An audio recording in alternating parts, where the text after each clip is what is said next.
പീതാംബരം കരവിരാജിതചക്രശംഖകൗമോദകീ സരസിജം കരുണാസമുദ്രം രാധാസഹായമതിസുന്ദരമന്ദഹാസം വാതാലയേശമനിശം ഹൃദി ഭാവയാമി.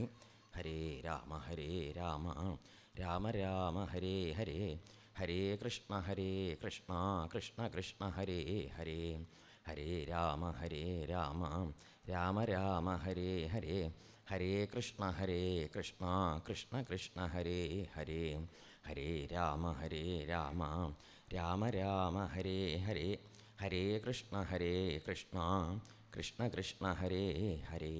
സർവത്ര ഗോവിന്ദനാമസങ്കീർത്തനം. ഗോവിന്ദ ഗോവിന്ദ. എല്ലാവർക്കും നമസ്കാരം. നമ്മുടെ ഈ ഭാഗവത ശാസ്ത്രത്തിൽ 2 അധ്യായങ്ങൾ, അതായത് 26, 27 ഏകാദശത്തിൽ അയളഗീതയും ഈ ക്രിയായോഗമാണ് പറയാനായിട്ട് പറഞ്ഞത്.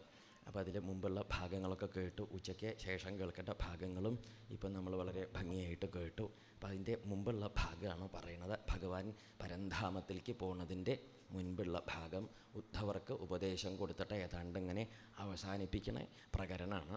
അപ്പം അതിൽ ഈ ഉദ്ധവർക്ക് പലതരത്തിൽ ഉപദേശം കൊടുത്തു. അഹന്താമമതകൾ എങ്ങനെയാണ് ഇല്ലാതെ കണ്ടാക്കുക വെച്ചാൽ, ഞാൻ എൻ്റെ എന്നുള്ള ഭാവം കളഞ്ഞിട്ട് അങ്ങ് എന്ത് ചെയ്യണം, അങ്ങ് വിചരസ്വഗം, ഭൂമിയിൽ സർവത്ര സഞ്ചരിച്ചോളൂ, അങ്ങനെ അങ്ങ് ബദരിയിൽ വന്നിരുന്ന് എന്നെ ഭജിച്ച് എന്നെ പ്രാപിക്കും എന്ന് പറഞ്ഞപ്പം ഉദ്ധവർ ചോദിച്ചു, സോഹം മമാഹമിതി മൂഢമതിർവികാഠ ത്വന്മായയ. എങ്ങനെ അത് കളയുക ഭഗവാനെ? ഞാൻ എൻ്റെ എന്നുള്ള ബുദ്ധി കളയുക വലിയ ബുദ്ധിമുട്ടല്ലേ, അതിനെന്താ വിദ്യ എന്ന് ചോദിച്ചിട്ടാണ് തുടങ്ങിയത്. അപ്പോൾ അതിനും വിദ്യ പറഞ്ഞു കൊടുത്തു. യദു മഹാരാജാവിന് ദത്താത്രേയ ഭഗവാൻ കൊടുത്ത ഉപദേശങ്ങളും 24 ഗുരുനാഥന്മാരുടെ സമ്പ്രദായങ്ങളൊക്കെ വളരെ കേമായിട്ട് പറഞ്ഞു കൊടുത്തു. അതൊക്കെ കേട്ട് ധരിച്ച് പിന്നീട് ഓരോന്നായിട്ട് ചോദിച്ചതിനൊക്കെ വളരെ വിശദമായിട്ട് ഭഗവാൻ പറഞ്ഞു കൊടുത്തു. അങ്ങനെ തത്വങ്ങളും ഭക്തി, ജ്ഞാനം, അതുപോലെ വിരക്തി, ഇജാതി സമ്പ്രദായങ്ങളൊക്കെ ധാരാളമായിട്ട് വിസ്തരിച്ച് കേട്ടപ്പോഴാണ് ഉദ്ധവരോട് ഭഗവാൻ ഒരു കാര്യം കൂടി പറഞ്ഞു. അപ്പം നമ്മൾ ഈ കേൾക്കണതും പഠിക്കണതും അറിയണതും ഒക്കെ വളരെ കേമാണ്, ഒക്കെ നന്നാവും ചെയ്യും. നല്ല ബുദ്ധിയും വിവരമുള്ളവർക്കൊക്കെ കേട്ട മാതിരി മനസ്സിലാവുകയും ചെയ്യും. സംശയമൊന്നുമില്ല, എന്ത് പറഞ്ഞാലും മനസ്സിലാവും. ബുദ്ധിയും വിവരം ഉണ്ടെങ്കിൽ പറയുന്നതൊക്കെ മനസ്സിലാക്കാൻ എളുപ്പമുണ്ടാകും, വിഷമമൊന്നുമില്ല. പക്ഷെ ഉദ്ധവരെ അങ്ങനെ ബുദ്ധി കൊണ്ടും വിവരം കൊണ്ടും മനസ്സിലാക്കിയാൽ പോരാ. എന്ത് വേണം? ചിലതൊക്കെ നമ്മൾക്ക് നേരെയായിട്ട് വരണമെങ്കിൽ, അല്ലെങ്കിൽ ഈ പറയുന്ന ഈശ്വരീയ മഹിമ, ഈ ലോക വിഷയത്തിലെ വിരക്തി, ഈശ്വരജ്ഞാനം, ഭഗവത് ഭക്തി, ഈ പറയുന്ന 3 സാധനങ്ങൾ, അതാണ് ഭാഗവതത്തിൻ്റെ പുറപ്പാടന്നെ. ഭക്തി, ജ്ഞാന, വിരാഗപ്പതോ വിവേകോ വർദ്ധതേ മഹ എന്ന് ചോദിച്ചിട്ടല്ലേ ഈ മാഹാത്മ്യം തുടങ്ങിയത്. ഭക്തിയും ജ്ഞാനവും വിരക്തിയും ഉണ്ടാവുമ്പോണ്ടാവണേ ഒരു വകതിരിവില്ലേ, അതെങ്ങനെയാണ് ഉണ്ടാവുക വെച്ചാൽ സൂത പറഞ്ഞു തരണേ എന്ന് പറഞ്ഞിട്ടാണ് തുടങ്ങിയത്. അപ്പോൾ അതൊക്കെ സൂക്ഷിച്ച് വെക്കണം. ഒന്നാമത് ആദ്യമായിട്ട് പറഞ്ഞു പോരുന്ന സമയത്ത് ഇപ്പോൾ അവിടെ ഒടുക്കൊടുക്കാവുമ്പോഴേക്ക് പറയണതും കൂടി ഒന്ന് കൂട്ടി യോജിപ്പിച്ച് മനസ്സിലാക്കുമ്പോഴാണ് ഭാഗവത്തിൻ്റെ ഒരു വഴി. ഭക്തി, ജ്ഞാന, വിരാഗ, ആപ്തിയാണ്. ആപ്തി വെച്ചാൽ പ്രാപ്തി. ഭക്തി ഉണ്ടാവണം, ജ്ഞാനം ഉണ്ടാവണം, വിരക്തി ഉണ്ടാവണം. ഇത് 3ഉം കൂടി ഉണ്ടായി വന്നാൽ നമുക്കൊരു വകതിരിവുണ്ടാവും. അതാണ് ശരിയായ ഈശ്വരഭാവത്തിൻ്റെ പ്രാപ്തി. അതുണ്ടാവുക എങ്ങനെയാണെന്ന് ചോദിച്ചാൽ, അപ്പോൾ അതാണ് ഇവിടെ ഭഗവാൻ പറഞ്ഞത്. ഇതൊക്കെ ഉണ്ടാവണമെങ്കിൽ ഇപ്പം നമ്മൾ കുറേ കേട്ടു, കുറേ പഠിച്ചു, കുറേ ധരിച്ചു, കുറേ മനസ്സിലാക്കി, വളരെ നല്ല കാര്യമാണ് പഠിക്കണത് അറിയണതൊക്കെ. പക്ഷേ അതുകൊണ്ട് മാത്രം നന്നാവില്ല. എന്തും കൂടി നന്നാവണം, സംസർഗം കൂടി നന്നാവണം. ഇപ്പം നമ്മളിപ്പോൾ വലിയ ഭാഗവതമൊക്കെ വായിച്ച് രാവിലെ മുതൽ വൈകുന്നേരം വരെ വായിച്ച കേമായിട്ടൊക്കെ ഗംഭീരമായിട്ടൊക്കെ വായിച്ച് പിന്നെ 6 മണിക്ക് ശേഷം മറ്റേ കള്ള് ഷാപ്പിൽ പോയി കള്ള് കുടിക്കണവൻ്റെ കൂടെ കുത്തിമറിഞ്ഞ് തലകുത്തനെ നിന്നിട്ടൊക്കെ നടക്കുക വെച്ചാൽ രാവിലെ വായിച്ചതിന് വലിയ കാര്യമൊന്നും ഇല്ല. അപ്പോൾ വേണ്ടത് എന്താ ചോദിച്ചാൽ, നമ്മൾ ഈ മരുന്ന് നല്ലോണം കഴിച്ചിട്ട് കാര്യമില്ല. പഥ്യം അതും പ്രധാനമാണ്. പഥ്യം എന്ന് പറയുന്നത് മരുന്നല്ല. പഥ്യം മരുന്നാണോ? അല്ല. പക്ഷെ മരുന്ന് നേരെ ആവണമെങ്കിൽ എന്ത് നിർബന്ധമാണ്? പഥ്യം നിർബന്ധമാണ്. അപ്പോൾ അതുകൊണ്ട് ചില പഥ്യങ്ങളൊക്കെ നമ്മൾ പരിപാലിക്കണം ഉദ്ധവരെ. അപ്പോൾ ചോദിച്ചു, അതെന്താ വേണ്ടത്, എന്താ നിശ്ചന്തോ? നമ്മൾക്ക് ഈ കേൾക്കണ തത്വാർത്ഥങ്ങളൊക്കെ ഈ ലോകം എന്ന് പറഞ്ഞാൽ തന്നെ ഈ സത്വരജസ്തമോ ഗുണങ്ങളിൽ പെട്ട് കിടക്കുന്നുണ്ട്.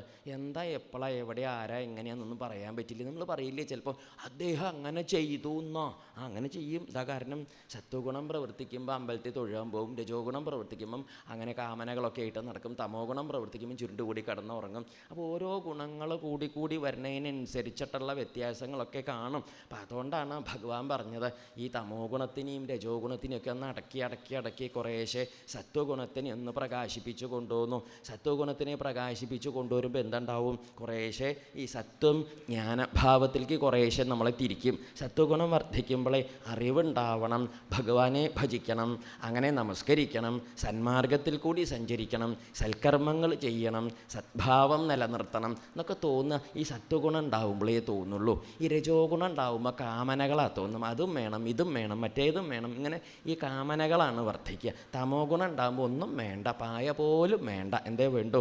ഈ മീനമാസത്തിലെ ഞാലിപ്പൂവാൻ വാഴക്കൊല പോലെ ഉണ്ടാവും തല, ഇങ്ങനെ തൂങ്ങി കിടക്കും, ഒരു കഥയും ഉണ്ടാവില്ല. എന്നുവെച്ചാൽ എന്താ അർത്ഥം? ഒരുറക്കം തൂങ്ങൽ, എല്ലാ വിഷയത്തിലും ഉറക്കം തൂങ്ങൽ. 2 വിഷയം ഒഴിച്ച് എല്ലാ വിഷയത്തിലും ഉറക്കം തൂങ്ങൽ. 2 വിഷയം ചെയ്ത സാമ്പാർ കൂട്ടിയിട്ടുള്ള വിഷയവും പിന്നെ ചെരിഞ്ഞിട്ടുള്ള വിഷയം, ആ 2 ഉറക്കൊഴിച്ചുള്ള കാര്യത്തിലൊക്കെ അന്തല്യായി ആയിട്ടിരിക്കും. അങ്ങനെ മന്ദത, മൂഢത, അജ്ഞാനം. അപ്പം ആ സമ്പ്രദായം അതുകൊണ്ട് തമോ ഗുണത്തിനെ ഒന്ന് ഒതുക്കി രജോ ഗുണത്തിനെയും കുറേശ്ശെ ഒതുക്കി അങ്ങനെ സത്വഗുണത്തിലേക്ക് പ്രവേശിച്ച് ഭഗവത് ഭാവത്തെ നല്ലോണം അകത്തുറപ്പിച്ചിട്ട് എന്ത് വേണം? ആ സത്വഗുണത്തിനെയും കളയണം. എന്നിട്ട് എന്ത് ചെയ്യണം? ഭഗവത്ഗീതയിൽ ഭഗവാൻ പറഞ്ഞില്ലേ, നിസ്ത്രൈഗുണ്യോ ഭവ അർജുന. നിസ്ത്രൈഗുണ്യനായിട്ട് ഭവിക്കുക, ത്രിഗുണനായിട്ട് ഭവിക്കുക എന്നല്ല പറഞ്ഞത്. നിസ്ത്രൈഗുണ്യോ ഭവ അർജുന. നിസ്ത്രൈഗുണ്യൻ. അപ്പം അങ്ങനെയാണ് ഈ സത്വഗുണം കേമാണ്, ശരി തന്നെയാണ്. 3 ചങ്ങല തന്നെയാണേ. ചങ്ങലാച്ചാൽ മനസ്സിലാവില്ലേ? അപ്പം നമ്മൾ 3 ആളെ 3 ചങ്ങലേമ്പല കെട്ടിയിട്ട് ഒരുത്തിന് ഇരുമ്പിൻ്റെ ചങ്ങലേമ്പൽ, മറ്റവനെ സ്വർണ്ണത്തിൻ്റെ ചങ്ങലേമ്പൽ, മറ്റവനെ 2 കൂടി കൂട്ടിയ ചങ്ങലേമ്പൽ. അപ്പോൾ സ്വർണ്ണത്തിൻ്റെ ചങ്ങലക്കാരൻ പറഞ്ഞു, ഒന്നും കൂടി നോക്കുക, അത് എത്ര പവനാ നിങ്ങൾക്ക് ഇഷ്ടമുണ്ടോ ചോദിച്ചു. അപ്പോൾ ഇരുമ്പിൻ്റെ ചങ്ങലക്കാരൻ പറഞ്ഞു, എന്നാലും എൻ്റെ ഒരു കേമത്തരേന്ന്. എന്ത് കേമത്തരം? 2 ആളും ഇങ്ങനെ കിടക്കുക തന്നെയാണ് അങ്ങോട്ടും ഇങ്ങോട്ടും നോക്കിയിട്ട്. ഇപ്പോൾ സ്വർണ്ണത്തിൻ്റെ ചങ്ങലയാണെങ്കിലും ഇരുമ്പിൻ്റെ ചങ്ങലയാണെങ്കിലും പിച്ചളയുടെ ആണെങ്കിലും ഓടിൻ്റെ ആണെങ്കിലും ഇനി വേറെ വല്ലതും നിശ്ചയിച്ച് അതിൻ്റെ ആണെങ്കിലും എന്താണെങ്കിലും ബന്ധനം തന്നെ പാരിൽ. കെട്ട് തന്നെയാണ്, അതിന് സംശയമില്ല. അപ്പം അതുകൊണ്ട് സത്വഗുണമാണെങ്കിലും രജോ ഗുണമാണെങ്കിലും തമോ ഗുണമാണെങ്കിലും ബന്ധിക്കും. ഭഗവാൻ പറഞ്ഞ മാതിരി സത്വം സുഖേ സഞ്ചയതി രജഃ കർമ്മണി ഭാരത. സത്വം സുഖത്തിലും ഭഗവത് ഭാവത്തിലും ജ്ഞാനത്തിലും ബന്ധിപ്പിക്കും. അതുപോലെ രജസ് കർമ്മത്തിൽ ബന്ധിപ്പിക്കും, തമസ് അജ്ഞാനത്തിലേക്ക് പ്രേരിപ്പിക്കും. അപ്പോൾ അതൊക്കെ ഒന്ന് മാറ്റി തിരിച്ച് കൊണ്ടുവരണം. അപ്പോൾ അങ്ങനെ വരുമ്പോൾ എന്താ ചോദിച്ചാൽ നമ്മൾ മനസ്സിരുത്തണം, ഈ സംസർഗം നന്നാവുമ്പോഴേ നമുക്ക് നമ്മളെ നേരെയാക്കാൻ പറ്റുള്ളൂ. ഇല്ലെങ്കിൽ അതാണ് ഈ ഭാഗവതത്തിൽ ഭക്തി ജ്ഞാന വിരക്തികളാണ് പ്രധാനപ്പെട്ട വഴി. ഒരു ത്രിവേണി ആണത്. 3 വഴികൾ ഇങ്ങനെ ചേർന്ന് പോണ ഒരു ഒഴുക്കുണ്ട് ഇതിൽ. അപ്പോൾ ആ ഒഴുക്കിൽ ഭക്തി ജ്ഞാന വിരക്തികളാണ് ഒരു വഴി എന്ന് പറഞ്ഞാലും അതിൽ പ്രത്യേകമായിട്ട് മനുഷ്യരുടെ വേറൊരു സമ്പ്രദായമുണ്ട്, ഈ സത്സംഗ മഹിമ എന്ന് പറയും. അത് ഇടയ്ക്കിടയ്ക്ക് പറയും. ഭാഗവതം തുടങ്ങി തന്നെ നാരദ മഹർഷി തൻ്റെ സത്സംഗ മഹിമ പറഞ്ഞിട്ടാണ്. മഹർഷിമാരുടെ കൂടെ കൂടി അവരെ സേവിച്ച്, അവരുടെ കൂടെ നടന്ന്, അവരെ ഭജിച്ച്, അവരുടെ കൂടെ ഉപാസിച്ച്, അവർ പറയുന്നത് കേട്ട്, അങ്ങനെ അവരുടെ കൂടെ നടന്നിട്ടാണ് ശൂദ്രബാലൻ വലിയ ബോധ്യമൊന്നുമില്ലാത്തൊരു ശൂദ്രബാലൻ ദേവഋഷി എന്ന സ്ഥാനത്തേക്ക് എത്തിയതേ. അപ്പോൾ പിന്നെ സത്സംഗ മഹിമയല്ലേ വലിയ പ്രധാനമായത്. അതുകൊണ്ട് ആ സത്സംഗ മഹിമയും കൂടി ഈ ധാരയുടെ കൂടെ കൂട്ടിച്ചേർത്ത് പല ദിക്കിലത് പറയും. ഈ സത്സംഗമഹിമയുടെ പ്രത്യേകത, ഈ ഏകാദേശത്തിൽ സത്സംഗമഹിമ പ്രത്യേകമായിട്ട് എടുത്ത് പറയും. ഒരു അധ്യായത്തിൽ അതന്നെ പറയുന്നുണ്ട്. അതൊക്കെ കാരണം ഇതാണ്, പ്രാധാന്യമാണ് എല്ലാറ്റിലും. അതിനൊക്കെ ഈ വർണ്ണനയ്ക്ക്, വിശേഷ വർണ്ണനയ്ക്ക് കാരണമായിട്ട് ഭവിക്കുന്നത്. അപ്പം ഇവിടെ പറഞ്ഞു കൊടുത്തു, ഈ സജ്ജന സംസർഗം കൊണ്ടുണ്ടാവുക നന്മയാച്ചാൽ ദുഷ്ടസംസർഗം കൊണ്ടുണ്ടാവുക നന്മയല്ല. നമുക്ക് നന്മ ഉണ്ടാവില്ലേ? നമ്മൾ എന്തായിട്ട് തീരും?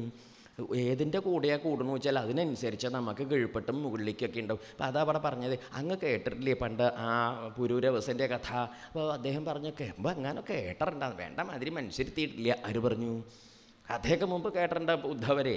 അപ്പോൾ അതെന്താ ചോദിച്ചാൽ, ഈ പുരൂരവസ മഹായോഗ്യനായിട്ട് അദ്ദേഹം ഈ പറയുന്ന ഈ കഥകളൊക്കെ മനസ്സിലാവണമെങ്കിൽ അദ്ദേഹം എങ്ങനെ അതിൽ പെട്ടതെന്ന് മനസ്സിലാവണം. അതാണ് ആദ്യം. അതായത് ഈ ഭാഗവതത്തിൽ ഇങ്ങനെ ഇടയ്ക്കിടയ്ക്ക് പെട്ടുപോയവരുടെ കഥ പറയും. പെട്ടുപോയവരുടെ കഥയാണ് പറയുക. എങ്ങനെയുള്ളവരുടെ കഥ? പെട്ടുപോയവരുടെ കഥ. അപ്പോൾ നമുക്ക് തോന്നും നമ്മളും പെട്ടുപോയവർ തന്നെയല്ലേ, നമ്മുടെ ആരുടെയും കഥ പറഞ്ഞാൽ പോരെ ചോദിക്കും. പക്ഷെ അത് പറയാറായിട്ടില്ല. പെട്ടുപോയവരുടെ കഥയാണ് പല ദിക്കിലും പറയുക വെച്ചാലും പെട്ടിട്ട് രക്ഷപ്പെട്ടവരുടെയും കൂടി കഥയാണ്. എന്തിനാ ഈ പെട്ടിട്ട് രക്ഷപ്പെട്ടവരുടെ കഥ പറയുന്നത്? നമ്മൾ പെട്ട് കിടക്കണവരാണ്. അപ്പം നമുക്കിതൊന്ന് രക്ഷപ്പെടണമെങ്കിൽ എന്ത് വേണം? ഈ രക്ഷപ്പെട്ടവരെങ്ങനെയാണ് രക്ഷപ്പെട്ടതെന്ന് മനസ്സിലാക്കിയാലല്ലേ നമുക്കത് പറ്റുള്ളൂ. അതിനാണ് ഈ വിദ്യ പറഞ്ഞു തരുന്നത്. ഭാഗവതം എല്ലാറ്റിനും വിദ്യ പറഞ്ഞു തരുന്നത്. നമ്മൾ നോക്കിയും കണ്ട് നടക്കണം, അത്ര മാത്രമേ ഉള്ളൂ. ഇവിടെ എന്തേ പറഞ്ഞു വെച്ചാൽ, ഈ മഹാരാജാവ് പുരൂരവസ് വലിയ യോഗ്യനായിട്ട് വാഴണ കാലത്ത്, ലോകത്ത് മഹാകേമനായിട്ട് സുന്ദരനായിട്ട് വലിയ വലിയ രാജപദവിയിലൊക്കെ ഇരുന്ന പ്രസിദ്ധനായി പ്രതാപിയായിട്ട് ലോകത്ത് വാഴണ കാലത്ത് ഉർവശിക്കൊരു മോഹം. ആരുടെ അടുത്ത്? ഈ പുരൂരവസനെ ഒന്ന് വിവാഹം കഴിക്കണം, അദ്ദേഹത്തിൻ്റെ ഭാര്യയാവണം എന്നൊരു മോഹം. ഉർവശി വെച്ചാൽ ദേവലോകത്തല്ലേ. അങ്ങനെ ഭൂമിയിലേക്ക് വരേണ്ടതായൊരു കാലം വന്നപ്പോൾ ഉർവശി എന്ത് ചെയ്തു? ഈ പുരൂരവസിൻ്റെ അടുത്ത് ചെന്നിട്ട് പറഞ്ഞു, അങ്ങേ കല്യാണം കഴിച്ചാൽ തരക്കേടില്ല എന്ന് പറഞ്ഞു. പുരൂരവസ് പറഞ്ഞു, എനിക്ക് അങ്ങനത്തെ കുഴപ്പമൊന്നുമില്ല എന്ന് പറഞ്ഞു. ഇവൾ അപ്സരസാണല്ലോ, അപ്പോൾ അവിടെ ചെന്നിട്ട് കണ്ടുപിടിച്ച് കൊണ്ടുവരേണ്ട കാര്യമൊന്നുമില്ല, ഇവൾ ഇങ്ങോട്ട് വരിക, ആയിക്കോട്ടേക്ക് അങ്ങനെ വിരോധമൊന്നുമില്ല എന്ന് അപ്സരസനോട് പറഞ്ഞു, ഉർവശിയോട് പറഞ്ഞു. അപ്പോൾ ഉർവശി പറഞ്ഞു, എനിക്ക് ചിലത് പറയാനുണ്ടെന്നും പറഞ്ഞു, തൻ്റേത് അങ്ങോട്ട് പറയൂ എന്നും പറഞ്ഞു. അപ്പോൾ ഇവൾ പറഞ്ഞു, ഞാനാച്ചാ എന്ത് ചെയ്യില്ല, എനിക്കിങ്ങനെ എല്ലാവരുടെയും മട്ടൊന്നും പറ്റില്ല, ഞാൻ ഈ ഭൂമിയിൽ വന്നു വെച്ചിട്ട് അങ്ങനെ അങ്ങോട്ട് കൂട്ടണ്ട. രണ്ട് ആടിൻ്റെ കുട്ടികളുണ്ട്, അതിനെ നല്ലോണം നോക്കിക്കൊള്ളണം, അതിന് വല്ല കഷ്ടമോ വിഷമോ ഉണ്ടായാൽ ഞാൻ പോകുമെന്നും പറഞ്ഞു. പിന്നെ വേറൊരു സംഗതി എന്താ വെച്ചാൽ, ഞാൻ നെയ്യ് മാത്രമേ കഴിക്കുള്ളൂ, ഊണ് കഴിക്കില്ല, കാപ്പി കഴിക്കില്ല, കഞ്ഞി തീരെ കഴിക്കില്ല, ഉപ്പുമാവ് കണ്ടുകൂടാ, ഇഡ്ഡലിയും ദോശയൊന്നും എൻ്റെ അടുത്തേക്ക് കൊണ്ടുവരണ്ട, നെയ്യ് മാത്രമേ ഞാൻ കഴിക്കുള്ളൂ എന്നും പറഞ്ഞു. അതും നോക്കണം, കഴിക്കണ കാര്യം പ്രധാനമാണല്ലോ. അദ്ദേഹത്തിൻ്റെ കൂടെ താമസാക്കി ഇവിടെ എന്നും കഞ്ഞിയും പുഴുക്കുക വെച്ചാൽ ശരിയാവില്ല. അപ്പോൾ അതുകൊണ്ട് ഞാൻ നെയ്യ് മാത്രമേ കഴിക്കുള്ളൂ. അത് ശരി, ആയിക്കോട്ടെ. പിന്നെ മൂന്നാമത് പറഞ്ഞു, രാജാവിനെ മുണ്ടില്ലാണ്ട് കാണാനും പാടില്ല, അതും വളരെ ശ്രദ്ധിക്കണം. അപ്പോൾ രാജാവ് പറഞ്ഞു, ആയിക്കോട്ടെ, ഇതൊന്നും വലിയ ബുദ്ധിമുട്ടുള്ള കാര്യമല്ല, കൊട്ടാരത്തിൽ കഞ്ഞിയും പുഴുക്കൊന്നും പതിവുമില്ല. അപ്പോൾ അതുകൊണ്ട് എന്താ വെച്ചാൽ, നീ ആടിൻ്റെ കുട്ടികളുടെ കാര്യമല്ലേ പറഞ്ഞത്, ആടിൻ്റെ കുട്ടികളുടെ കാര്യം നോക്കാൻ ഞാനൊരു 2000 പട്ട ഏർപ്പാടാക്കിയിട്ടുണ്ട്. 2 ആടിൻ്റെ കുട്ടികളെ നോക്കാനേ ആളുണ്ട്, അപ്പോൾ അതുകൊണ്ട് താൻ വിഷമിക്കേണ്ട. ശരി, പിന്നെ രണ്ടാമത്തെ കാര്യം നെയ്യല്ലേ, നെയ്യ് കൊണ്ടുവരാൻ ഞാൻ ആ ഗ്യാസിൻ്റെ കുറ്റി കൊണ്ടുവരുന്നോട് ഏർപ്പാടാക്കിയിട്ടുണ്ട്. മറ്റേ കുറ്റി ഇങ്ങനെ തീരുമ്പം കൊണ്ടുവരുമല്ലോ അവൻ, അതേ ജാതിയിൽ നെയ്യ് ഇങ്ങനെ കൊണ്ടുപോകുന്നോളൂ, ആവശ്യത്തിന് കൊണ്ടുപോകുന്നോളൂ. അത് നമ്മൾ പറയാൻ നിൽക്കേണ്ട. അവിടെ ഏതാണ്ട് ആ ഭരണി ഒന്ന് 2 ഇനി ബാക്കിയുള്ളൂ എന്ന് കണ്ട് അപ്പോഴേക്ക് അടുത്ത ഭരണി കൊണ്ടുപോകുന്നുള്ളൂ. അത് ആര്യവൈദ്യശാലയിൽ ഏർപ്പാടാക്കിയിട്ട് കൊണ്ടുവരാൻ ആളുണ്ട്, അതുകൊണ്ട് അത് പേടിക്കേണ്ട എന്നും പറഞ്ഞു. അത് സമാധാനം. പിന്നെ മുണ്ടിൻ്റെ കാര്യമല്ലേ, അത് ഞാനൊരു ബെൽറ്റ് വാങ്ങി അരയിൽ കെട്ടിയിട്ടുണ്ട്, മുണ്ട് ഇനി അവിടെയും ഇവിടെയും കൊളുത്തി പറിച്ചു പോയി. അപ്പോൾ രാജാവ് വേണ്ടതൊക്കെ സംവിധാനം ചെയ്തു ആരുടെ മുമ്പിലൊക്കെ. അപ്പോൾ കരാറൊക്കെ നേരെയായി, രാജാവ് സമ്മതിച്ചു, ആയിക്കോട്ടെ വിരോധമില്ല എന്നും പറഞ്ഞു. അങ്ങനെ ഉർവശി വിവാഹം ചെയ്തു. കാലം കുറേ ഇങ്ങനെ കഴിഞ്ഞു. അപ്പോൾ ഈ ഉർവശിക്ക് വെച്ചാൽ രാജാവിൻ്റെ കൂടെ വന്നു കൂടിയപ്പോൾ ദേവലോകത്ത് നിന്ന് വന്നതാണ്, അദ്ദേഹത്തിൻ്റെ കൂടെ കുറച്ച് കാലം ഇരിക്കണം എന്ന് മോഹമുള്ളൂ. കുറച്ച് കാലം കഴിഞ്ഞിട്ട് ഡെപ്യൂട്ടേഷനിൽ വന്നതല്ലേ, തിരിച്ചു പോകാമെന്നൊക്കെ വിചാരിച്ചത്. പക്ഷെ ഇവിടെ വന്നപ്പം പോകാൻ ആർക്ക് തോന്നിയില്ല. ഈ ഉർവശി പറഞ്ഞതിൻ്റെ അർത്ഥം എന്താണെന്നറിയാം, ലോകം ഇങ്ങനെയാണ്, നമ്മളെവിടെയെങ്കിലും ചെന്ന് പെടുക വലിയ പാടാണ്. വല്ല ദിക്കിലും ചെന്നാൽ പിന്നെ എന്താണ് ചെല്ലാൻ. പണ്ട് ജോലി കിട്ടി, പുതിയ ജോലി കിട്ടിയത്, അവിടെ ചെന്നപ്പം അമ്മ പറഞ്ഞു, ഉണ്ണിയെ നല്ല ജോലിയില്ലേ പോയിക്കോളും. എനിക്ക് വയ്യ, ഓഫീസറെ കാണുമ്പോൾ പേടി. അയാൾ ഇത്തിരി മീശയൊക്കെ ഉള്ള ആളാണേ, വയസ്സായ ആളാണെങ്കിലും ഇപ്പോൾ പേടിയാണ്. അമ്മയാണ് ഉന്തി വിട്ടത്, പോയിക്കോളും ഉണ്ണിയെന്നും പറഞ്ഞു. അങ്ങനെ നമ്മൾ പേടിച്ചിഷ്ടമില്ലാണ്ട് നിവൃത്തിയില്ലാണ്ട് പോയത് ആഫീസിലേക്ക്. അങ്ങനെ 1-2 കൊല്ലം ആഫീസിൽ പണിയെടുത്തപ്പം ആഫീസർ കാരണവരില്ലാണ്ട് ഉണ്ണാൻ വയ്യ, നടക്കാൻ വയ്യ, മിണ്ടാൻ വയ്യ. അർത്ഥം മനസ്സിലാവാൻ വേണ്ടി, എന്തിൻ്റെങ്കിലും കൂടെ ചെന്ന് ചേരാൻ പാടാണെങ്കിലും ചേർന്നാൽ ഒട്ടുക എന്നുള്ളതാണ് ലോകത്തിൻ്റെ സമ്പ്രദായം. അതിന് ശാസ്ത്രത്തിൽ പറയുന്ന പദമാണ് അഭിഷ്വംഗം എന്ന് പറയും. അങ്ങനെ പറഞ്ഞാൽ മനസ്സിലാവില്ല. അഭിഷ്വംഗം എന്ന് പറഞ്ഞാൽ ഒട്ടൽ. ഈ ഒട്ടലാണ് വലിയ വിഷമേ. ആ ഒട്ടണതാ വെച്ചാൽ അന്തല്ലാത്തതിൻ്റെ കൂടെ ഒട്ടിയത് വെച്ചാൽ പറയും വേണ്ട, നല്ലതിൻ്റെ കൂടെ ഒട്ടിയത് വെച്ചാൽ കുറച്ച് നന്മെങ്കിലും ഇങ്ങോട്ടൊക്കെ കിട്ടും. ഇല്ലെങ്കിൽ ഈ നല്ലത് പകരണതിനേക്കാളും വേഗത്തിൽ മറ്റേത് പകരും. ചീത്തത്തം പകര് അടുത്തിരിക്കണം നല്ല തടിയുള്ളവനാണ്, നമ്മൾ ആ ചത്ര ഇല്ലല്ലോ, അപ്പോൾ ചാരി ഇരുന്നു പകർന്നോട്ടെ എന്ന് ഇരിച്ചിട്ട്. പകർന്നത് എന്താ? മറ്റേ സാധനമാണ് പകർന്നത്. 2 കൊല്ലം മുമ്പ് കൊണ്ടാടിയില്ലേ കൊടിയേറ്റം 6-8 ആയിട്ട്, ആ സാധന പകർന്ന് കിട്ടിയത്. എന്തല്ലേ ചെയ്യുക, ആലോചിച്ച് നോക്കൂ. ആരോഗ്യം പകരാനാണ് ചാരിയിരുന്നത്, കിട്ടിയതോ ആരോഗ്യം കിട്ടിയതുമില്ല, രോഗം കിട്ടുകയും ചെയ്തു. നന്മ പകരല് എളുപ്പമല്ല, ചീത്തത്തം നല്ലോണം പകരും ചെയ്യും. അതെപ്പോഴും സൂക്ഷിച്ചോളൂ. നമ്മൾ വിചാരിക്കും നന്മയാണ് പകരുക എന്ന്. പണ്ട് ഗാന്ധിജി പറയാറില്ലേ, സുഹൃത്ത് ബീഡി വലിക്കാരനായിരുന്നു, പണ്ട് ബീഡി വലി നിർത്താൻ പോയത്. അദ്ദേഹം 3-4 ബീഡി വലിച്ചിട്ടൊന്ന് ചുണ്ടുമ്പിൽ വെച്ചും കൊണ്ടാണ് പോകുന്നത്. അപ്പം അങ്ങനെയൊക്കെ ഉണ്ട്. അപ്പം നമ്മൾ എന്ത് തരത്തിലാണ് മാറിപ്പോവുക എന്നറിയില്ല. അപ്പം സംസർഗത്തിൽ എപ്പോഴും എന്ത് ചെയ്യണം, ശ്രദ്ധ വയ്ക്കണം. രാജാവ് അച്ഛ ഇവളുടെ കൂടെ കൂടി അങ്ങനെ കഴിച്ചു കൂട്ടി. ഈ ഉർവശിക്ക് അച്ഛാൽ അദ്ദേഹത്തിൻ്റെ കൂടെ കൂടി ഇപ്പം പോകണമെന്നേ ഇല്ലണ്ടേ. അങ്ങനെ അങ്ങോട്ട് വല്ലാതെ അങ്ങോട്ട് ആ ഒരു സംസർഗം കൊണ്ടേ കുറേ കാലം കഴിഞ്ഞപ്പോൾ ഈ ദേവേന്ദ്രൻ അച്ഛൻ എന്താണെന്നാണെങ്കിൽ, ദേവേന്ദ്രൻ്റെ കൊട്ടാരത്തിലെ ഉർവശീരഹിതം മഹ്യം ആസ്ഥാനം നാതിശോഭത്തെ. ഉർവശി ഇല്ലാത്ത എൻ്റെ കൊട്ടാരത്തിൽ ഒരു സുഖവും ഇല്ല. അവിടെ വേറെയുണ്ട്, മേനകയുണ്ട്, രംഭയുണ്ട്, തിലോത്തമുണ്ട്, ഇവരുടെ അനിയത്തിമാരുടെ അച്ചോളുടെ മക്കളുടെ സ്കൂൾ പൂട്ടി വന്നവരുണ്ട്, എല്ലാവരും ഉണ്ട്. അവിടെ ഇവർ ഈ ഉർവശി ഇല്ലായതുകൊണ്ട് അവിടുത്തെ നിത്യമൊന്നും മുട്ടിയിട്ടില്ല, അപ്പോൾ നിത്യക്രിയകളൊന്നും മുട്ടിയിട്ടില്ല. അപ്പോഴും രാജാവിന് ദേവേന്ദ്രനൊരു അങ്ങനെയുണ്ട്. നമുക്ക് ആരുണ്ടായാലും ചിലരില്ലെങ്കിൽ ചിലതൊന്നും കൂടെ ഭംഗിയാവില്ല എന്നൊരു അതൊരു ബന്ധനമാണ്. എന്താ ചെയ്യല്ലേ? ആലോചിച്ച് നോക്കൂ. ചിലരില്ല വെച്ചാൽ ചിലത് അതുണ്ടല്ലോ ഉർവശി രഹിതം ഉർവശി ഇല്ലാത്ത എൻ്റെ ആസ്ഥാനം ഈ ചട്നി ഇല്ലാത്ത ഇഡ്ഡലി പോലെയാണ് എന്ന് അങ്ങനെയൊക്കെ പറയില്ലേ. ഇഡ്ഡലി ഒരു കിണ്ണുണ്ട്, ഒരു തുള്ളി ചട്നി ഇല്ലേ, നമ്മൾ അതിൻ്റെ മുകളിലേക്ക് നോക്കിയിരിക്കുക എന്നല്ലാണ്ട് എന്തെങ്കിലും ചെയ്യാൻ പറ്റുമോ? പറ്റില്ല. എന്നാലോ അങ്ങനെയല്ലേ പതിവ്. വില കൂട്ടിയ സാധനം എന്താ ഹോട്ടലിൽ ചെന്ന് ചോദിച്ചു എന്തൊക്കെയാണ് ഇവിടെ കഴിക്കാനുള്ളത്, ഇവിടെ ഇഡ്ഡലി ഉണ്ട്, ദോശയുണ്ട്, വേറെ എന്തൊക്കെയോ പലഹാരത്തിൻ്റെ പേര് പറഞ്ഞു, നമുക്ക് അത്രയൊക്കെ അറിയുള്ളൂ. അപ്പോൾ അതുകൊണ്ട് അതെന്താ വേണ്ടു ചോദിച്ചു. അപ്പോൾ ഇഡ്ഡലിക്ക് എന്താ വില? 5 ഉറുപ്പ്യ. ഇഡ്ഡലിയും ചട്നിയാണ്. അപ്പോൾ ദോശയും ചട്നിയുണ്ട്, ദോശയ്ക്ക് 5 ഉറുപ്പ്യാണ്. ചട്നിക്ക് എന്താ വില ചോദിച്ചു. അത് വെറുതെ കൊടുക്കുന്നു പറഞ്ഞു. അത് 2 കിണ്ണം കൊണ്ടുവന്നോളൂ എന്നും പറഞ്ഞു. ഏത് ചട്നി? അപ്പോൾ ചട്നി വെറുതെ കൊടുക്കണതാണെങ്കിലും ആ വെറുതെ കൊടുക്കണ സാധനം ഇല്ലെങ്കിൽ 5 ഉറുപ്പ്യക്ക് വാങ്ങണ മറ്റേ സാധനം തിന്നാൻ പറ്റില്ലേ? അപ്പോൾ അതുകൊണ്ട് ഈ ഉർവശി ഇല്ലാണ്ട് കാര്യം നടക്കുവെച്ചാൽ ഇവിടെ ഇതില്ലായതുകൊണ്ട് വലിയ കഷ്ടമുണ്ട്. അപ്പോൾ രാജാവ് ദേവേന്ദ്രൻ ചിന്തിച്ചു എങ്ങനെയാണ് ഉർവശി ഇവിടേക്ക് വരുത്തണം വെച്ചാൽ ഇപ്പോൾ വിളിച്ചാലൊന്നും വരില്ല. ഉർവശി ഇവിടെ ഇങ്ങനെ പെട്ട് കിടക്കുകയാണല്ലോ. അപ്പോൾ അതുകൊണ്ട് ഇപ്പോൾ എന്താ ചെയ്യേണ്ടോ നിശ്ചയില്ലാണ്ട്. അപ്പോഴാണ് ദേവേന്ദ്രന് മനസ്സിലായി മറ്റേ ആടിൻ്റെ കുട്ടികളും മുണ്ടിൻ്റെ കാര്യം മറ്റേ ജാതിയൊക്കെ ഉണ്ടല്ലോ, കരാറ്. ഏതെങ്കിലും ഒരു കരാറ് തെറ്റി ആര് സ്വമേധയാ പോരും? ഉർവശി പോകുന്നോളൂ, പിന്നെ ഇവിടെ പ്രയത്നമൊന്നും വേണ്ട. അങ്ങനെ ഈ ആടിൻ്റെ കുട്ടികളെ മോഷ്ടിച്ചു കൊണ്ടുവരാനായിട്ട് ഏതോ ഒരു കർത്തവാവിൻ്റെ എന്ന് കുറച്ച് ഗന്ധർവന്മാരെ പറഞ്ഞയച്ചു. ഗന്ധർവന്മാരെല്ലാവരും കൂടി വന്ന് ആടിൻ്റെ കുട്ടികളെയും പിടിച്ച് കൊണ്ടുപോകുന്ന സമയത്ത് ഈ നായ കുരയ്ക്കണ ബഹളം കേട്ടിട്ട് രാജാവ് നോക്കിയപ്പം ജനാല തുറന്ന് നോക്കിയപ്പം പട്ടാളക്കാർ ഒക്കെ ഉണ്ടെച്ചാൽ നാടിൻ്റെ കുട്ടികളെ ആര് കൊണ്ടുപോകണു?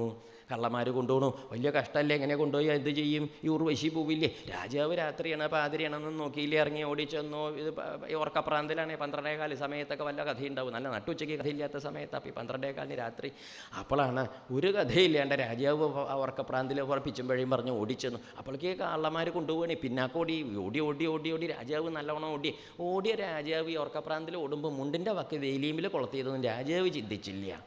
അങ്ങനെയൊക്കെ കേട്ടോ. രാജാവ് ഓടിപ്പോയി. മുണ്ടിന് പക്ഷേ രാജാവിൻ്റെ ഒപ്പം എത്താൻ പറ്റിയില്ല, വേലി പിടിച്ച് വെച്ചത് കാരണം. രാജാവ് വച്ച ആ ധൃതിയിൽ അതൊന്നും ആലോചിച്ചതുമില്ല. മുണ്ട് പോയ നമുക്കുണ്ടോ മുണ്ട് പോയതൊക്കെ അറിയണം. ബസ്സിലൊക്കെ കയറി ഇറങ്ങുമ്പോൾ നമ്മൾ ചിലപ്പോൾ ഇറങ്ങുമ്പം പിന്നെ നാട്ടുകാർ സന്തോഷം കൊണ്ട് മുണ്ടായിന്ന് ചുരുട്ടി മടക്കി ഇട്ട് തന്നിട്ട് ബസ് സ്റ്റോപ്പിൽ നിന്നൊക്കെയാണ് ഉടുക്കുക. എന്തെങ്കിലും ആവട്ടെ, രാജാവ് മുണ്ട് പോയതൊന്നും അറിഞ്ഞില്ല. ഓടി കുറേ കഴിഞ്ഞ് അപ്പോൾ ഈ രാജാവ് ഓടണതും ആടിൻ്റെ കുട്ടികളെ കള്ളം കൊണ്ടുപോകണതും ആകെ കൂടി ഒരു ബഹളം അവിടെയൊക്കെ നടക്കണുണ്ട്. പറമ്പിൽ ഇങ്ങനെ നായ കുരയ്ക്കണോ, പലജാതി ഒച്ചപ്പാട് രാത്രി ഇങ്ങനെ കേൾക്കണോ, എന്താ നിശ്ചയമില്ല. അപ്പോഴാണ് ഈ ഒച്ചപ്പാട് കേട്ടിട്ട് നമ്മുടെ ഈ ഉർവശി എഴുന്നേറ്റിട്ട് ആ കിഴക്കേ ഭാഗത്ത് ജനാല തുറന്ന് കിഴക്കേ പറമ്പിക്ക് നോക്കിയപ്പോൾ എന്തേ കണ്ടത്? നോക്കുമ്പോൾ ഒന്നും കാണാൻ ഇരുട്ടല്ലേ, കർത്താവല്ലേ. അപ്പോഴാണ് ദേവേന്ദ്രൻ ആ പനയുടെ അപ്പുറത്തുനിന്ന് ആ ബ്രൈറ്റ് ലൈറ്റ് ടോർച്ച് അങ്ങോട്ട് അടിച്ചു. ദേവേന്ദ്രൻ്റെ ടോർച്ച് അറിയില്ല, മിന്നൽ ഇങ്ങോട്ട് പുറപ്പെട്ടപ്പം ഈ ഉർവശി നോക്കുമ്പോൾ എന്ത് കണ്ടു? ആടിൻ്റെ കുട്ടികളെ കള്ളന്മാർ മുമ്പിൽ കൊണ്ടുപോകണോ, തൊട്ട് പിന്നാക്കം രാജാവ് അതാ പോകണോ, മുണ്ടില്ലാണ്ട്. ഉർവശിക്ക് മതിയായി. എന്താ കാരണം? ഇനിയിപ്പോൾ നെയ്യിൻ്റെ കാര്യം കൂടി ഉള്ളൂ. അതിനിപ്പോൾ ഭരണിയിലുണ്ടോ നോക്കുക വേണ്ട. എന്താ 2 കരാറ്, ഒന്ന് തെറ്റിച്ചാൽ തന്നെ പോവുക എന്നാണ് പണ്ട് പറഞ്ഞ്. 2 തെറ്റിച്ചു.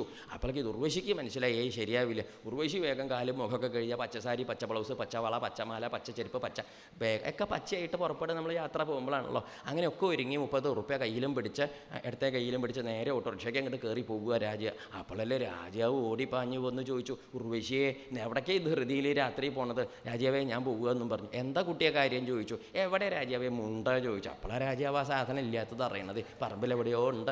രാജാവ് അതൊക്കെ പെറുക്കി വന്നപ്പോഴേക്ക് ഉർവശി 30 ഉറുപ്പ്യായിട്ട് ഓട്ടോറിക്ഷ കയറിയിട്ട് പോവുകയും ചെയ്തു. പിന്നെ ഈ രാജാവ് ഈ ഉർവശിയെ ചിന്തിച്ച് ഉർവശി ഇങ്ങനെ ഷീ എന്ന് പറഞ്ഞ് കുറേ കാലം നടന്നു. അങ്ങനെ അലഞ്ഞു തിരിഞ്ഞ് കഷ്ടത്തിലായിട്ട് നടന്നു രാജാവേ. അതാണ് ആ രാജാവിൻ്റെ വിഷമം. അവിടുന്ന് ശേഷമുള്ളതാണ് ഇപ്പോൾ പറയുന്ന കഥ. ഏത്? ഇത്രയും കഥ നിശ്ചണ്ടെങ്കിൽ ഇനി പറഞ്ഞിച്ച് രാജാവിൻ്റെ നിലവിളി കേട്ടാൽ നമുക്കെന്ന് 5 ഉറുപ്പ്യ കൊടുത്തു പോരാനേ തോന്നുള്ളൂ. സങ്കടമേ തോന്നുള്ളൂ. അങ്ങനെ സങ്കടപ്പെടാൻ പറഞ്ഞതല്ല, അദ്ദേഹത്തിൻ്റെ ഈ അനുഭവമില്ല. അപ്പോൾ ഈ ഉർവശി വരണേൻ്റെ മുമ്പ് ഭൂമിയിൽ ജീവിച്ച ആളാണ് ആര്? അല്ല, ഉർവശിയുടെ കൂടെ ഇങ്ങോട്ട് കൊണ്ടുവന്നതൊന്നുമല്ല രാജാവിനെ. രാജാവ് അതിൻ്റെ മുമ്പും ഇവിടെ നല്ല സമ്പ്രദായത്തിൽ കൊട്ടാരത്തിൽ രാജ്യമൊക്കെ ഭരിച്ച് കഴിച്ച് കൂട്ടിയ ആൾ തന്നെയാണ്. പക്ഷേ ഇവിടെ വന്ന് ഇവളുടെ കൂടെ ഇങ്ങോട്ട് കൂടി ഇവളങ്ങോട്ട് പോയപ്പോൾ ഇപ്പോൾ ഇല്ലാണ്ട വയ്യാന്ന് ആയി. ഇതൊക്കെ തന്നെയല്ലേ ലോകത്തിൽ നമ്മളും ചെയ്യണത്. ഇദ്ദേഹത്തിൻ്റെ ഉർവശി സംസർഗം കുറച്ച് കേമായിട്ട് വഴുത്തി പറഞ്ഞു എന്നല്ലാതെ കണ്ട് എല്ലാവരുടെയും ഉർവശി സംസർഗം പുരൂരവസിൻ്റെ സംസർഗം ഇങ്ങനെയൊക്കെ തന്നെയാണ്. അതായത് ഈ ഭാഗവതത്തിൽ പറയുന്ന കഥകളൊക്കെ ആരുടെ കഥയാണെന്നറിയൂ? പുരൂരവസിൻ്റെയോ? തെറ്റി. ദക്ഷൻ്റെയോ? തെറ്റി. ആരുടെ കഥയാണെന്നറിയൂ? നമ്മുടെ കഥയാണ്.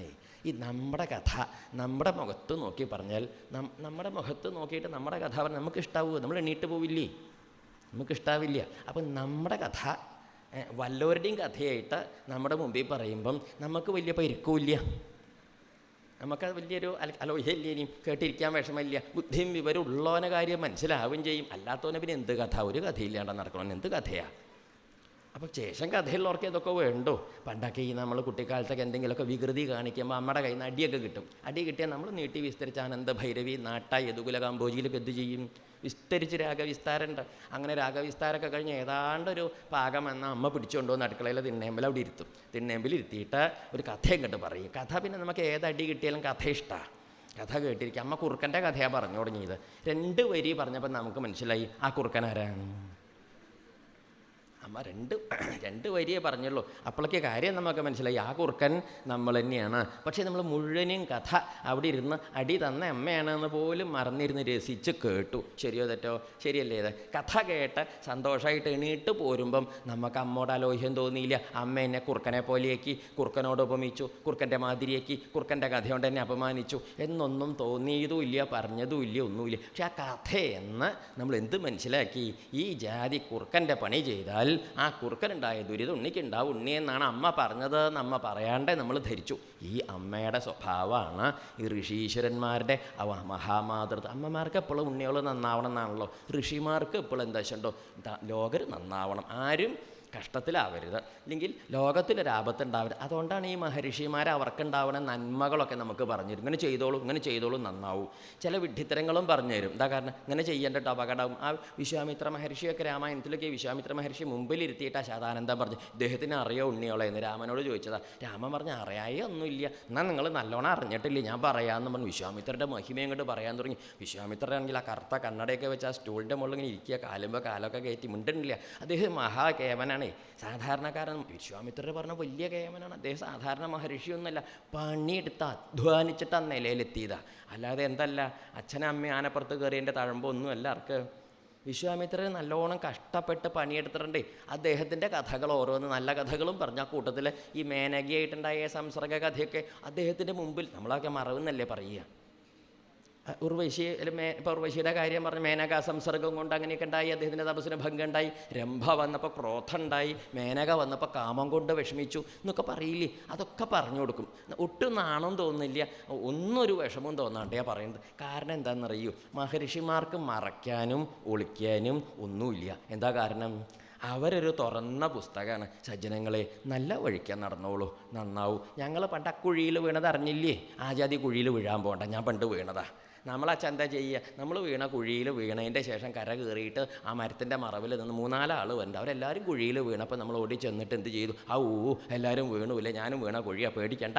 വലിച്ച് കയറ്റാനൊക്കെ നമ്മൾ നാട്ടുകാരുടെ കൂടെ കൂടും, എന്നാലും വീണതിൻ്റെ ശേഷമേ കയറ്റുള്ളൂ. ശരിയോ തെറ്റോ? അതാണ് ഈ സാധാരണക്കാരുടെ വ്യത്യാസം. ഋഷിമാർ ചെയ്യില്ല.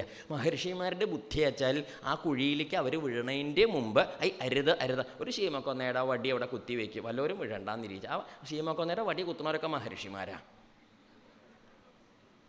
താടിയില്ല എന്നോ? താടിയൊന്നും നോക്കണ്ട. ആ ശീമക്കൊന്നയുടെ വടി പണ്ട് നമ്മൾ വണ്ടി ചാടിയ സമയത്ത് കുറേ നരകിച്ചു, നാട്ടുകാരൊക്കെ കൂടി ഉന്തിയിട്ട് കുറേ സാധനം പൊട്ടിപ്പോയി. നമ്മുടെ അതും പൊട്ടിപ്പോയി നടുക്കുള്ളത്. എന്ത് ഊരയുടെ മറ്റേ കമ്പി പൊട്ടി, ആകെ പൊട്ടി തകർന്നു. അപ്പോൾ നമുക്ക് മനസ്സിലായി, ഈ ജാതിയൊക്കെ ആൾക്കാർക്കുണ്ടായ കഷ്ടമാണ്. തനിക്കോ ദുരിതമായി, തൻ്റെ ജീവിതം കഷ്ടത്തിലായി. ഇനി ഒരാളുടെ ജീവിതം കഷ്ടത്തിലാവരുത്. റോഡിൻ്റെ ഓട്ടയും കുഴിയൊന്നും നടക്കാൻ നമുക്ക് പറ്റില്ല, നമ്മളെക്കാൾ ആഴണ്ട കുഴിക്ക്. അപ്പോൾ അതുകൊണ്ട് അത് പറ്റില്ല. അപ്പോൾ അദ്ദേഹം എന്ത് ചെയ്തു? ആ വഴിവക്കത്തിൽ ശീമക്കൊന്നയുടെ വടി പൊട്ടിച്ചിട്ട് അവിടെ നാട്ടി. അപ്പോൾ ആ നാട്ടുകാർക്ക് മനസ്സിലായി ഇവിടെ കൊടിയേറ്റാൻ കഴിഞ്ഞിട്ടുണ്ടെന്ന്. എന്താ കാരണം? നദിയെ പോകണ്ടെന്ന് അർത്ഥം മനസ്സിലാവില്ലേ. പിന്നെ ആ കുഴി വെള്ളമൊക്കെ താഴ്ന്നപ്പോൾ കണ്ടും അപ്പം അങ്ങനെ വേണം. അപ്പം നമുക്ക് പറ്റിയ ബദ്ധം മറ്റൊരാൾക്ക് പറ്റരുത്, നമ്മൾക്കുണ്ടായ നന്മ മറ്റൊരാൾക്ക് ഉണ്ടാവണം. അത് ഋഷിമാരങ്ങനെ. അതല്ലേ ഭാഗവതം എങ്ങനെയാണ് തുടങ്ങിയത്? സത്യം പരം ധീമഹി എന്ന് വെച്ചെന്തർത്ഥം? ഞങ്ങൾ പരമസത്യത്തെയാണ് ധ്യാനിക്കണത്. ഞങ്ങളെച്ചാരാ? ഞങ്ങൾ മഹർഷിമാരെ, വേദവ്യാസാദി ഋഷിമാർ ഞങ്ങൾ സത്യസ്വരൂപനെ ധ്യാനിക്കുകയാണ്. സജ്ജനങ്ങളെ, നിങ്ങളും ധ്യാനിച്ചോളൂ. ഞങ്ങൾക്ക് ധ്യാനിച്ചപ്പോൾ നന്മയുണ്ടായത്, നിങ്ങൾക്കും ഉണ്ടാവും, ധ്യാനിച്ചോളൂ. അല്ലാതെ വേറെ എന്തല്ലാത്ത ധ്യാനിച്ചെന്ന് പറഞ്ഞാലേ കഷ്ടത്തിലാവുകയുള്ളൂ. ഉണ്ടോ? ശരിയല്ലേ പറഞ്ഞു? അപ്പം ഇങ്ങനെയാണ് ഭാഗവതം തുടങ്ങുന്നത് തന്നെ. മഹർഷിമാരുടെ ഈ ഒരു വലിയ വാത്സല്യത്തോടെയാണ്. ശ്രീശുകർ എത്ര വാത്സല്യത്തോടെയാണ് ആ പരീക്ഷത്തിന് പറഞ്ഞു കൊടുത്തത്. പരീക്ഷത്താണെങ്കിൽ 7 ഈസല്ലേ ഉള്ളൂ വിചാരിച്ചിരിക്കുക. അപ്പോഴാണ് ശ്രീശുകർ പറയുന്നത്, എന്തിനാ രാജാവേ സപ്താഹം ജീവിതാവധി എന്നാ ചോദിച്ചു. എന്താ വാചകം കേട്ടാൽ തന്നെ നല്ലൊരു മോട്ടിവേഷൻ. എന്താ പറയുക, നമ്മൾ 7 ഈസല്ലേ ഉള്ളൂ വിചാരിച്ചിരിക്കുമ്പോഴാണ് ശ്രീശുകർ എന്ത് പറഞ്ഞത് പരീക്ഷിച്ചോട്? എന്താ രാജാവ് അങ്ങ് പരിഭ്രമിക്കുന്നത്? ഖട്ടുവാങ്കൻ എന്ന അല്ലേ ആ മഹാരാജാവിൻ്റെ കഥ അറിയില്ലേ? ഖട്ടുവാങ്കൻ എത്ര നേരം കൊണ്ടാണ് കൊടുത്തത്? ഒരു മുഹൂർത്തേന, അത്രയുള്ളൂ. ഒരു മുഹൂർത്തം പറഞ്ഞാൽ 2 നാഴിക 48 മിനിറ്റ്. ആ 48 മിനിറ്റിൻ്റെ കണക്കൊന്നും കൂട്ടണ്ട വെച്ചാലും നമ്മൾ മുഹൂർത്തം പറഞ്ഞാൽ ലേശം സമയമല്ലേ ഉണ്ടായുള്ളൂ രാജാവ്. ആ ലേശം സമയം കൊണ്ട് തന്നെ രാജാവ് എന്ത് ചെയ്തു? എത്തണ്ടേക്കിലെത്തി. അതല്ലേ അപ്പോൾ പിന്നെ 7 ദിവസം ഉണ്ടെങ്കിൽ നല്ലോണം വിസ്തരിച്ച് അന്തസ്സായിട്ട് പോവാലോ. രാജാവ് എന്തിനാ പേടിക്കണേ? സപ്താഹം ജീവിതാവധി. ആ വാക്യം കേട്ടാൽ തന്നെ ആ മഹർഷിയുടെ ഒരു വലിയ വാത്സല്യം മനസ്സും മനസ്സിലാവില്ലേ? അതാണ് പറഞ്ഞത്. ഗുരുനാഥന്മാർ അങ്ങനെയാണ്, വാത്സല്യം എപ്പോഴും ഉണ്ടാവും ശിഷ്യന്മാരോടെ. അപ്പോൾ ആ ശിഷ്യനായ ശ്രീശുകരെ ഭഗവാൻ വാത്സല്യത്തോടെ പറഞ്ഞു കൊടുക്കുകയാണ്. ഈ പുരൂരവസ് ഉർവശി പോയപ്പോൾ എന്ത് ചെയ്തു? അദ്ദേഹം ഇങ്ങനെ ചിന്തിച്ചു, ഉർവശി ഇല്ലാണ്ട് എങ്ങനെയാ കഴിയുക? എങ്ങനെ?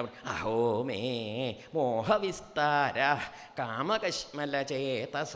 അതാണ് എൻ്റെ പ്രധാനം. അഹോമേ മോഹവിസ്താരം. എൻ്റെ ഒരു ഈ മോഹം ച വാക്കിൻ്റെ അർത്ഥം എന്താണെന്ന് പറയും. എന്താ മോഹം? നമ്മൾ ഈ മലയാളത്തിൽ ശീലിച്ചിട്ടേ മോഹം ച നമ്മൾ എന്താ നിരീക്കുക? മോഹിച്ചു തരായില്ല, അനവധി മോഹിച്ചിട്ടാണ് കിട്ടിയത് എന്നൊക്കെ പറഞ്ഞാൽ ആഗ്രഹിച്ചു എന്നുള്ള അർത്ഥത്തിലാണ്. സംസ്കൃതത്തിൽ ആ വാക്കിൻ്റെ അർത്ഥം ആഗ്രഹിച്ചു എന്നേ അല്ല.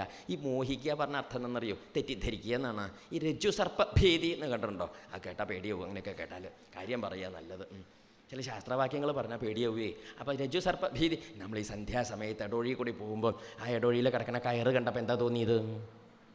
പാമ്പാണെന്ന് തോന്നി. പേടിച്ചു, വിറച്ചു, മുണ്ട് നനഞ്ഞു, കഷ്ടത്തിലായി, വല്ലാതെ വിഷമിച്ചു നമ്മൾ അല്ലേ. അപ്പോഴാണ് ആ മറ്റേ ആൾ എന്ത് ചെയ്തത്? വലിയ ടോർച്ചായിട്ട് വന്ന് അതിൻ്റെ മുകളിലേക്ക് അങ്ങോട്ട് വീശി നല്ലോണം അങ്ങോട്ട് വെളിച്ചം വീഴ്ത്തി. അപ്പോൾ എന്തുണ്ടായത്? അപ്പോഴാണ് നമ്മൾ അത് കയറായിരുന്നു, ഇതെനിക്ക് ആവശ്യമുണ്ട് പറഞ്ഞാൽ നമ്മളിത് കക്ഷത്ത് വെച്ച് പോവുകയും ചെയ്തു. ഈ കയറ് കണ്ടിട്ടാണ് മുണ്ട് നനഞ്ഞത്. അതപ്പോൾ അവിടുന്ന് പിഴിയണത്. ആലോചിച്ച് നോക്കൂ. അപ്പോൾ പറഞ്ഞതിൻ്റെ അർത്ഥം എന്താ ചോദിച്ചാലേ, ഈ കയറ് കണ്ടപ്പം പാമ്പാണെന്ന് തോന്നിയില്ലേ? ആ തോന്നലിനാണ് ഈ മോഹം എന്ന് പറയുക. നമുക്ക് മലയാളത്തിൽ ഏതെങ്കിലും പാമ്പിനെ കണ്ടിട്ടോ കയറിനെ കണ്ടിട്ടോ മോഹം തോന്നിയിട്ടുണ്ടോ? മലയാളത്തിലെ മോഹ പറയുന്നത് ആഗ്രഹം ഉണ്ടാവില്ലേ? ആഗ്രഹമല്ല, തെറ്റിദ്ധരിക്കുകയാണേ. പാമ്പിനെ കയറായിട്ടും കയറിനെ പാമ്പായിട്ടും. കയറിനെ പാമ്പായിട്ട് കരുതിയതുകൊണ്ട് വലിയ വിഷമം ഉണ്ടാവില്ല. തിരിച്ചയച്ചാൽ വിവരം അറിയും. ഏത് പാമ്പിനെ കയറായിട്ട് കണക്കൂട്ടി കക്ഷത്ത് വെച്ചാൽ എന്താ ഉണ്ടാവുന്നത്? ശരിയല്ലേ അത്? അപ്പോൾ ഈ അന്തല്യായ തെറ്റിദ്ധരിക്കില്ല. അതാതിനെ അല്ലാതെ കണ്ട് അന്തല്യാണ്ടി ആയിട്ട് കഷ്ടത്തിലാവുക. ഈ ലോകത്തേക്ക് നമ്മൾ ഈ മായാമോഹത്തിൽ ഇവരൊക്കെ എൻ്റെ ആൾക്കാരാണ്, ഞാൻ അവരുടെ ആൾക്കാരാണ്, അങ്ങനെയുണ്ടല്ലോ. ഭഗവത്ഗീതയിലെ ഭാഷ്യം പറയുമ്പോൾ ശങ്കര ഭഗവത്പാദർ തുടക്കത്തിലേ പറയും. ആ 1-ാം അധ്യായം മുഴുവനും ഇങ്ങോട്ട് പറഞ്ഞു കഴിഞ്ഞിട്ട് അതിനൊന്നും ഭഗവത്പാദർ ഭാഷ്യം പറഞ്ഞില്ല. എന്താ കാരണം? അതൊന്നും പറയാനില്ല. അതൊക്കെ നാട്ടു നടപ്പാണ്. എന്ത് നടപ്പ്? ഇതൊക്കെ നാട്ടിൽ കാണുന്നതല്ലേ. അപ്പോൾ ഭഗവത്പാദർ അതിനെ ചുരുക്കിയിട്ട് പറയും. എന്താ പറഞ്ഞത്? അർജുനൻ എന്താ ഉണ്ടായത്? അഹമേഷാം മമ ഏതേ ഇതി എന്നാ പറഞ്ഞത്. അഹമേഷാം, ഞാൻ ഇവരുടെ ആളല്ലേ. മമ ഏതേ, ഇവർക്ക് എൻ്റെ മുത്തശ്ശൻ, ഗുരുനാഥൻ, അപ്പൻ, വല്യശ്ശൻ, അമ്മാവന്മാർ, അങ്ങനെയൊക്കെയുള്ള അവനവൻ്റെ ആൾക്കാരല്ലേ. ഞാൻ ഇവരുടെ ഉണ്ണിയല്ലേ. ഈ ജാതി ബുദ്ധി അർജുനൻ്റെ ഉള്ളിലുണ്ടായതാണ്, വിഷമായത്. അതുകൊണ്ടാണ് ഭഗവാൻ ആ നിപ്പിന് എന്ത് പറഞ്ഞു കൊടുത്തത്? വലിയ മഹിമകളൊക്കെ പറഞ്ഞു കൊടുത്ത് ഭഗവത്ഗീത പറഞ്ഞു കൊടുത്തില്ലേ? അതുണ്ടായത്. അപ്പോൾ ഈ ഒരു ബുദ്ധിമുട്ട് തന്നെയാണ് ഇവിടെ ഉണ്ടായത്. അവിടെ ഉണ്ടായത് മുത്തശ്ശനെയും വല്യശ്ശനെയും ഗുരുനാഥനെയും കണ്ടപ്പോൾ എൻ്റെയാണെന്ന് തോന്നി. ഈ രാജാവിന് അയിളഗീതയിൽ അയിളൻ എന്താ തോന്നിയത്? പുരൂരവസന് ഉർവശി പോയി, അതാ പറഞ്ഞത്. അഹോമേ മോഹവിസ്താര കാമകശ്മല ചേതസ. എൻ്റെ ഒരു അന്തല്യായി അതല്ലേ പറയുന്നത്. എന്തല്ലേ കഥ ഇങ്ങനെ കഷ്ടത്തിലാവാൻ? ഒന്നും പറയണ്ട. അങ്ങനെ രാജാവ് ഇങ്ങനെ ഈ റാണിയെ ചിന്തിച്ച് നടന്ന് കുറേ കാലം കഴിഞ്ഞപ്പം അദ്ദേഹത്തിന് തന്നെ തോന്നി, ഇല്ലെങ്കിൽ എന്തിനാ ഞാൻ ഈ വിഡ്ഢിത്തരത്തിൻ്റെ പിമ്പിൽ നടക്കുന്നത്? ഇവള് വരണതിൻ്റെ മുമ്പ് താൻ ഇവിടെ തന്നെയല്ലേ ജീവിച്ചത്? ഇപ്പം എന്നിട്ട് ഇപ്പം എന്തുണ്ടായത്? ഇവള് പോയപ്പോൾ താൻ അങ്ങോട്ട് അന്തല്ലാണ്ട് ആവേണ്ട വല്ല കാര്യമുണ്ടോ? അപ്പോൾ രാജാവ് ചിന്തിച്ചപ്പോൾ മനസ്സിലായി, അയ്യോ ഇങ്ങനെയല്ലേ ഉണ്ടായത്, എന്തോ ഒരു കഷ്ടമല്ലേ. ക്വായം മലി മസക്കായോ.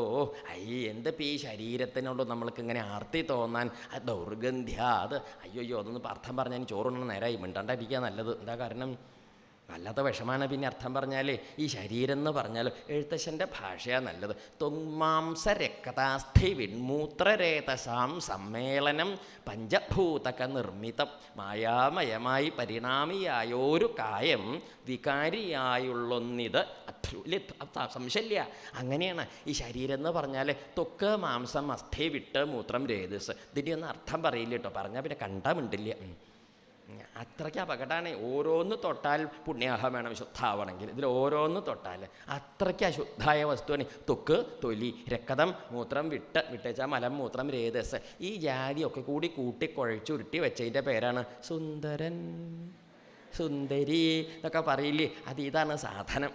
ആലോചിച്ച് നോക്കൂ. ഈ അകത്തിരിക്കുന്നതൊക്കെ അകത്തിരുന്നാൽ നന്ന്, പുറത്തേക്ക് വന്നാൽ നമ്മൾ അന്ന് പണി മാറ്റിപ്പോവും. മതിയേ എന്നൊരു ഓട്ടം ഉണ്ടാവും. ബ്രഹ്മാവ് ഒരു മഹാകേമന. അദ്ദേഹം പണി ചെയ്തുകൊണ്ട് നന്നായി. കണ്ണൊക്കെ പുറത്തേക്ക് തിരിച്ചു വെച്ചോണ്ട് നമ്മൾ നാട്ടുകാരുടെ അന്തല്യായ കണ്ടോളും. ചെവിയൊക്കെ അങ്ങോട്ട് വെച്ചുകൊണ്ട് അദ്ദേഹത്തിൻ്റെ ശബ്ദമേ കേൾക്കുള്ളൂ. നമ്മുടെ ശബ്ദം നമ്മൾ കേൾക്കില്ല. കേൾക്കുമോ? കേൾക്കില്ല. മൂക്കിൻ്റെ മണം മറ്റേതിൻ്റെ മണേ കേൾക്കുള്ളൂ, നമ്മുടെ മണമൊന്നും കേൾക്കില്ല. ഇതിൻ്റെ അകത്തൊക്കെ പുറത്ത് ശിവശിവ മൂക്കൊക്കെ പുറത്തേക്ക് തിരിച്ചു വെച്ചാൽ എത്ര നന്നായില്ലേ. ബ്രഹ്മാവിനെ ഒന്ന് കാണുമ്പോൾ ഒന്ന് വിശേഷം തൊഴണം. എന്താ കാരണം? അങ്ങനെ ഒരു സൗകര്യം പറഞ്ഞതിൻ്റെ അർത്ഥം എന്താണെന്ന് അറിയൂ? എല്ലാ ശരീരങ്ങളും ഇങ്ങനെയാണ്. എന്നാലും നമ്മുടെ വിചാരം തേച്ച് കുളിപ്പിച്ച് മറ്റേതൊക്കെ അങ്ങോട്ട് തേച്ച് ചുറ്റി പുറപ്പെട്ട കേമാണെന്നാണ്. എന്തല്ലേ, അത്രയേ ഉള്ളൂ. അതുകൊണ്ടാണ് ഈ സുന്ദരൻ സുന്ദരി എന്നൊക്കെ പറയുമ്പോൾ ഈ സുന്ദരനെയും സുന്ദരിയൊക്കെ നമ്മൾ നേരാവണ്ണം കാണണമെങ്കിൽ വെളിച്ചാവുമ്പം പോകണം. ആ പായേന്ന് ഇങ്ങോട്ട് എഴുന്നേൽക്കുമ്പം നിർമ്മല്യം തൊഴാൻ പോകണം. അപ്പം പോകണം. അപ്പം പോയാലേ എന്ത് കാണുള്ളൂ? ആ മൂക്കി കൂടി 2 കൊമ്പ്, ചെകിട്ടി കൂടി 2 കൊമ്പ്, അമ്പമ്പോ പേടി വന്നിട്ട് വലിയൊരു വരവുണ്ടാവോ, ഞാൻ തുടരുത് തന്നെ, ഞാൻ കുളിച്ചിട്ടാണ് വരണേന്ന് പറഞ്ഞു. എന്താ ഇപ്പോൾ കെട്ടിപ്പിടിക്കാൻ വരികയാണേ, നന്നായി. നമ്മൾ മുങ്ങി കുളിച്ച് ശുദ്ധം വരുത്തി വരികയാണേ, ഇവൻ്റെ വക നീ കെട്ടിപ്പിടിച്ചാൽ ഞാൻ ആദ്യേ കുളിക്കണ്ടേ? വയ്യ. ആലോചിച്ചോക്കോ. അർത്ഥം അത്രയ്ക്കൊക്കെ ഉള്ളൂ. പറഞ്ഞതിൻ്റെ അർത്ഥം പുച്ഛിക്കാനും അപമാനിക്കാനും നിന്ദിക്കാനും പറഞ്ഞതല്ല. അഹമ്മതി വേണ്ട, ഒട്ടലും വേണ്ട. എന്താ ചെയ്യുക? ലോകത്തിൽ ജീവിക്കുമ്പോൾ ഈ സാധനം ഇല്ലിച്ചാൽ പറ്റില്ലേ? അപ്പോൾ അതുകൊണ്ട് നമ്മളിങ്ങനെ വൃത്തിയും വെടുപ്പാക്കിയിട്ട് ഇങ്ങനെ ഇല്ലേ. ഇന്നിപ്പോൾ നേദ്യം ഉണ്ടാക്കി ഉരുളി എങ്ങനെ ഉണ്ടാവും? രാവിലെ എടുക്കുമ്പോൾ എന്താ തയ്ച്ചുമ്പോൾ കമഴ്ത്തി ഉരുളി നല്ല വിളവിടുന്നതിന് നിറഞ്ഞ വെള്ളോട്ടിൻ്റെ ഉരുളി. നമ്മളതിൽ പായസമൊക്കെ ഉണ്ടാക്കി ഇളക്കിയൊക്കെ നമ്മളല്ലേ ഉണ്ടാക്കുന്നത്? അടിയിൽ പിടിച്ച് കരിയും ചെയ്തു. കുറേയൊക്കെ അങ്ങനെ ഇങ്ങനെ ആ ഉരുളിയൊക്കെ പായസമൊക്കെ മാറ്റി കഴിഞ്ഞ് ഉരുളി എങ്ങനെ ഉണ്ടാവും? ഇല്ലേ. ഇനി പിന്നെ അത് എന്ത് ചെയ്യണം? ആദ്യേ തേച്ച് നല്ലോണം തേച്ച് വെടുപ്പാക്കി വെളുപ്പിച്ച് നിലത്തെ മാതിരി തന്നെ ആക്കി കമിഴ്ത്തും. പിന്നെയും നമ്മൾ തിരപ്പള്ളി കൊണ്ട് എന്ത് ചെയ്യും? അതേ ശരിയല്ലേ?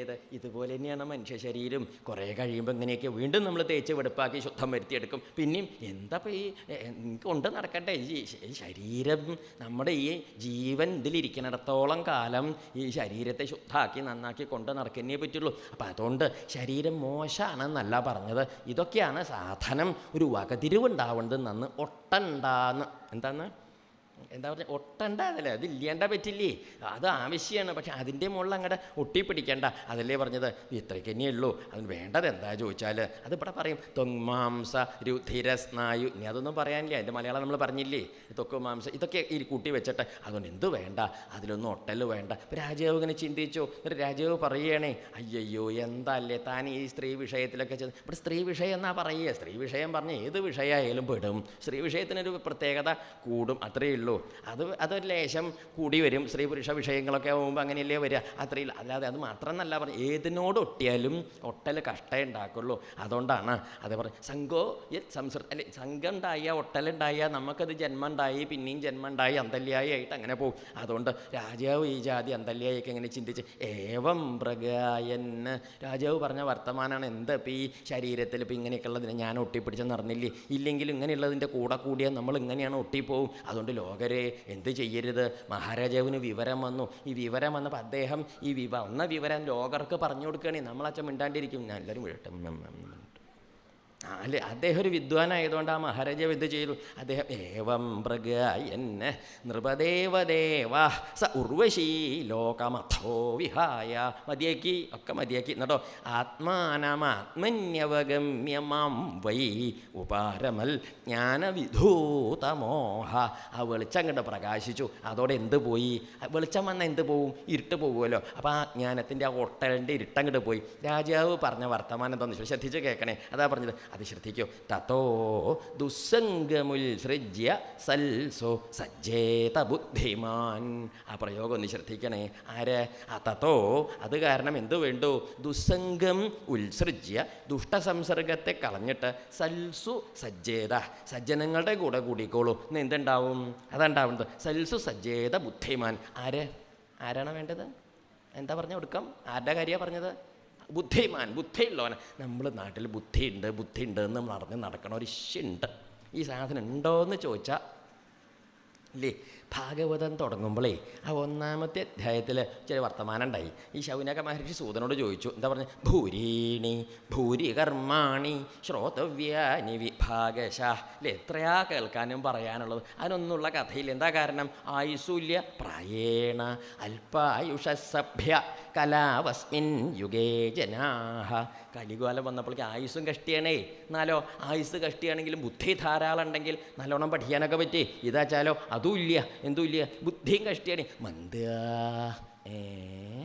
മന്ദാ സുമന്ദമതയോ മന്ദഭാഗ്യാഹി ഉപദ്രുതാഹ.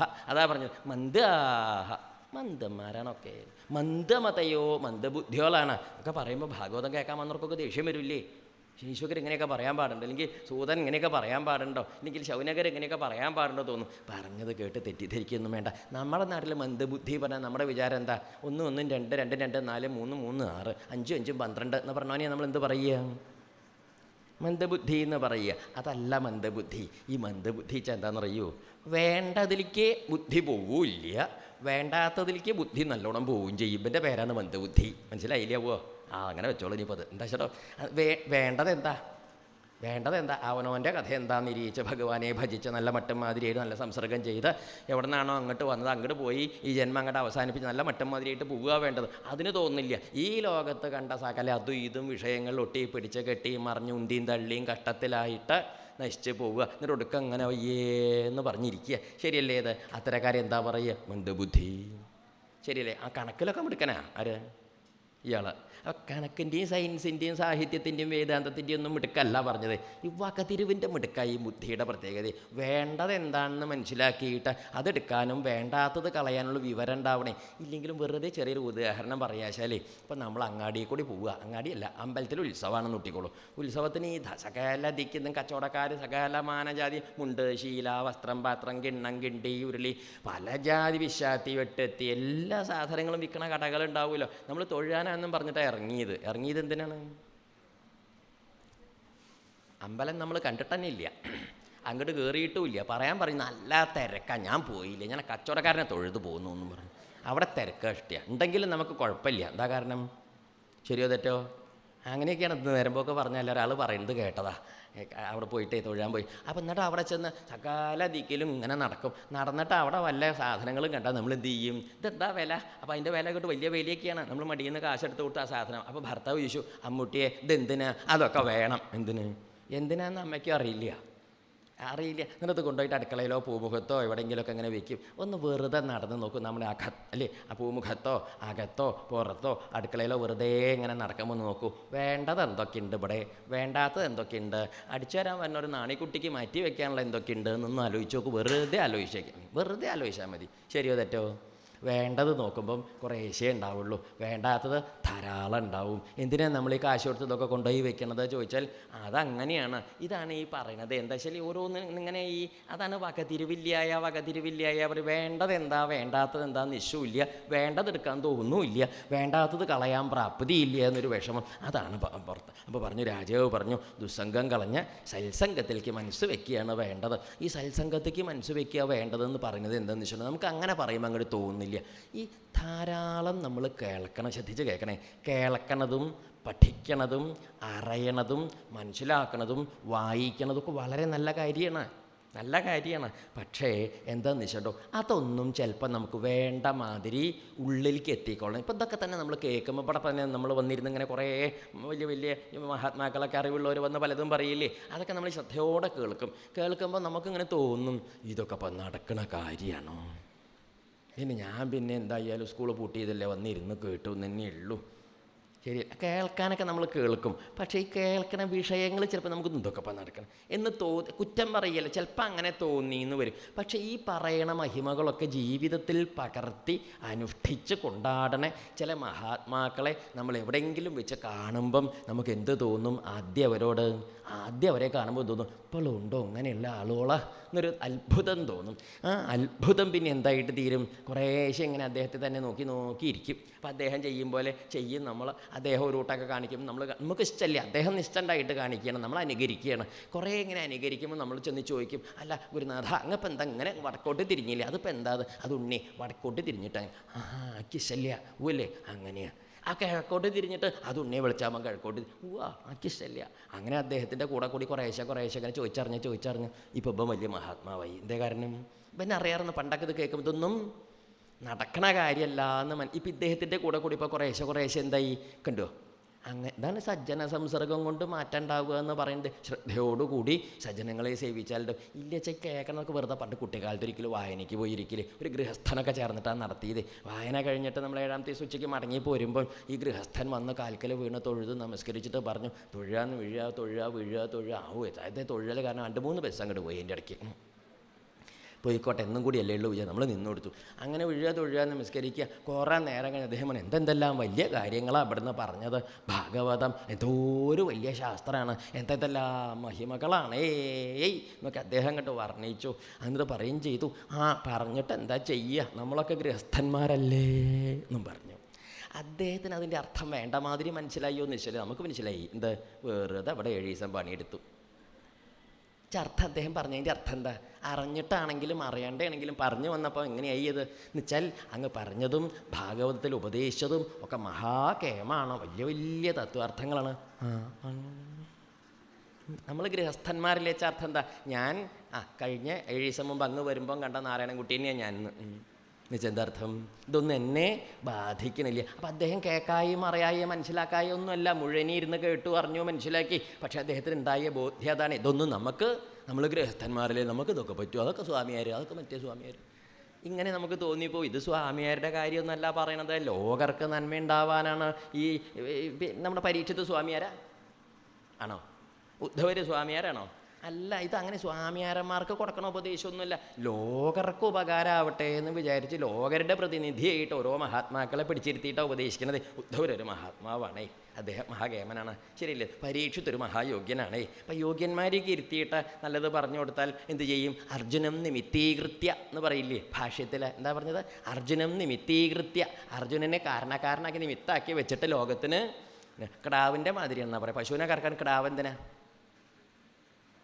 തടിച്ചു വരാൻ നല്ല കാര്യമായി, കടിച്ചാൽ ചത്തുപോയി എൻ്റെ ഇടയ്ക്ക്. എന്നിട്ട് കിടാവിനെ ഒന്നും ഇങ്ങനെ കൊണ്ടുവന്ന് അങ്ങനെ കാണിച്ചിട്ട് അങ്ങനെ കാണിച്ചിട്ട് പിന്നെ അപ്പം കിടാവ് കുടിച്ചിട്ട് തടി വയ്ക്കാനല്ല നമ്മൾ ചെയ്യണത്, നമുക്ക് ധാരാളം കറന്നെടുക്കണം. അതിന് കിടാവുണ്ടെങ്കിൽ, പശുവിൻ്റെ കിടാവുണ്ടെങ്കിൽ കിട്ടുള്ളൂ, ശരിയല്ലേ? ഇതുപോലെയാണ് അർജുനനെ ഉപയോഗിച്ചത്. ലോകത്തിന് നന്മയുണ്ടാവാൻ അർജുനൻ കാരണമാക്കിയിട്ട് ഇതൊക്കെ കൊടുത്തെന്ന് പറഞ്ഞ മാതിരി പരീക്ഷിത കാരണമായിട്ടും ഈ പറയുന്ന ഉദ്ധവര് കാരണമായിട്ട് ലോകത്തിന് നന്മയുണ്ടായി എന്ന് പറഞ്ഞതിൻ്റെ സാരം എന്താണെന്നറിയൂ? ദുഷ്ടസംസർഗം കളഞ്ഞ് സജ്ജന സംസർഗത്തിലേക്ക് ചേരുമ്പോഴേ നമ്മൾക്ക് വേണ്ട വിധത്തിൽ നന്മകളും ഈശ്വരീയതയും ശോഭിക്കുള്ളൂ. ഒന്നും നിശ്ചല്യ, ഒന്നും അറിയില്ല, ഒരു കഥയില്ല, ഒരു ബോധവും ഇല്ല, അത്രയ്ക്കൊന്നും വലിയ പഠിപ്പുമില്ല, വിവരവുമില്ല, പേടിക്കേണ്ട. എന്ത് ചെയ്താൽ മതി? സജ്ജനങ്ങളെ സേവിച്ചോളൂ. ശബരി മുത്തശ്ശിയമ്മ കേട്ടിട്ടില്ലേ? ഒരു ശബരി മുത്തശ്ശിയമ്മ, വല്യമ്മ ഏത് പാഠശാലയിൽ നിന്നാണ് വേദം പഠിച്ചത്? വേദാന്ത ഏത് ഗുരുനാഥനെടുത്ത? അങ്ങനെയൊന്നും പഠിച്ചതായിട്ടൊന്നും പറഞ്ഞിട്ടില്ല. പക്ഷേ ആ വലിയ മുത്തശ്ശിയമ്മ എന്ത് ചെയ്തു? ആ മതംഗ മഹർഷി എന്ന് പറഞ്ഞ വലിയ വിദ്വാനായ മഹാത്മാവിനെ സേവിച്ചു. അദ്ദേഹത്തിൻ്റെ ആശ്രമത്തിൽ നിത്യം അടിച്ചളിച്ച് അവിടെ ഇങ്ങനെ കഴിച്ചു കൂട്ടി. ആ ഒരു വെളിച്ചവും മണവും കാരണം ശ്രീരാമേന്ദ്രസ്വാമി വന്നപ്പോൾ തൊഴാനും അദ്ദേഹത്തിനെ സൽക്കരിക്കാനും അദ്ദേഹത്തിനെ കാണാനും മിണ്ടാനും അനുഗ്രഹം വാങ്ങാനും പറ്റി. മതംഗ മഹർഷിക്ക് പോലും പറ്റിയില്ല. ആ സത്സംഗത്തിൻ്റെ ഒരു മഹിമ എന്താല്ലേ? അതുകൊണ്ട് അല്ല. അപ്പോൾ ഈ വല്യമ്മ വേറെ വല്ല വീട്ടിലും അടിച്ചളിക്ക് പണിക്ക് പോയാൽ എന്താ ഉണ്ടാവുന്നത്? ആരും അറിയുന്നില്ല, അവരെ അറിയോ? ഇല്ല. അപ്പോൾ അതാ പറഞ്ഞത്, സേവിക്കേണ്ടവരെ സേവിച്ചാലേ നമുക്ക് വിവരം കഥയും ഉണ്ടാവുള്ളൂ. ആ സജ്ജന സംസർഗത്തിൻ്റെ മഹിമയും ദുഷ്ടസംസർഗത്തിൻ്റെ അന്തല്യയും ലോകത്തിലെ ഒട്ടല അല്ലെങ്കിൽ അഭിഷ്വംഗം അല്ലെങ്കിൽ അറ്റാച്ച്മെൻറ്റ് എന്ന് പറയില്ല, അത് പറഞ്ഞാൽ എല്ലാവർക്കും മനസ്സിലാവും. അതല്ല ഇപ്പോഴത്തെ മലയാളം. അഭിഷേകം എന്നൊക്കെ പറഞ്ഞ് ഇങ്ങനെ കണ്ണുരുട്ടിയിരിക്കുക ആൾക്കാർ, എന്തായി പറയണേന്ന്. ഈ ഒട്ടല പരമാവധി ഇല്ലാണ്ട്. അതുകൊണ്ടാണ് പറയുക, അറിവുള്ളവർ പറയും, നമ്മൾ ഈ ലോക വിഷയങ്ങളിൽ അച്ഛൻ, അമ്മ, ഭാര്യ, ഭർത്താവ്, ഏട്ടൻ, അനിയൻ, ബന്ധുക്കൾ, മിത്രങ്ങൾ, സുഹൃത്തുക്കൾ എല്ലാവരും ഉണ്ടാവും. ഒന്നിലും ഒട്ടണ്ട. എന്താ വേണ്ടത്? ഒട്ടണ്ട. അപ്പം നമുക്കിങ്ങനെ തോന്നലാണ്, പലതിനോടും നമ്മളങ്ങോട്ട് ഒട്ടിക്കുമ്പോൾ കൊടുക്കുന്ന ദുഃഖമാണേ. ഇപ്പം അച്ഛനായിക്കോട്ടെ മകനായിക്കോട്ടെ, അച്ഛനും മകനും കൂടി അങ്ങാടി കൂടി ഇങ്ങനെ പോവുക. അങ്ങാടി കൂടെ പോകുമ്പോഴേ ആ കടയിലത്തെ ആൾ ചോദിച്ചു, തിരുമേനി ഇത് രണ്ടാമത്തോനാണോ കൂടെ എന്ന് ചോദിച്ചു. മകൻ രണ്ടാമത്തെ മകനാണോ കൂടെ കച്ചവടക്കാരൻ ചോദിച്ചതാ. അപ്പോൾ തിരുമേനി പറഞ്ഞു, ഇതെൻ്റെ തല പിടിക്കണവനാന്നും പറഞ്ഞു. എന്താർത്ഥം? അതിൻ്റെ അർത്ഥം ഇത്തിരി സാഹിത്യമൊക്കെ ഉള്ള ആളാണ് അച്ഛനെ. അപ്പം അതുകൊണ്ട് അങ്ങനെ പറഞ്ഞതാ. എന്താ പറഞ്ഞത്? തല പിടിക്കണമെന്ന് വെച്ചാൽ എന്താർത്ഥം? എൻ്റെ മൂത്ത മകനാണെന്നാ പറഞ്ഞതേ. അപ്പം തന്നെ മകൻ തീരുമാനിച്ചു, തല ചിലപ്പോൾ ഇന്ന് വൈകുന്നേരം തന്നെ പിടിക്കുന്നു. എന്തിന് നമ്മളിത് തല പിടിക്കും, മറ്റോ കാല് പിടിക്കും, ഇവൻ ഊര പിടിക്കും എന്നൊക്കെ നമ്മളങ്ങോട്ട് ഒട്ടിക്കണേ.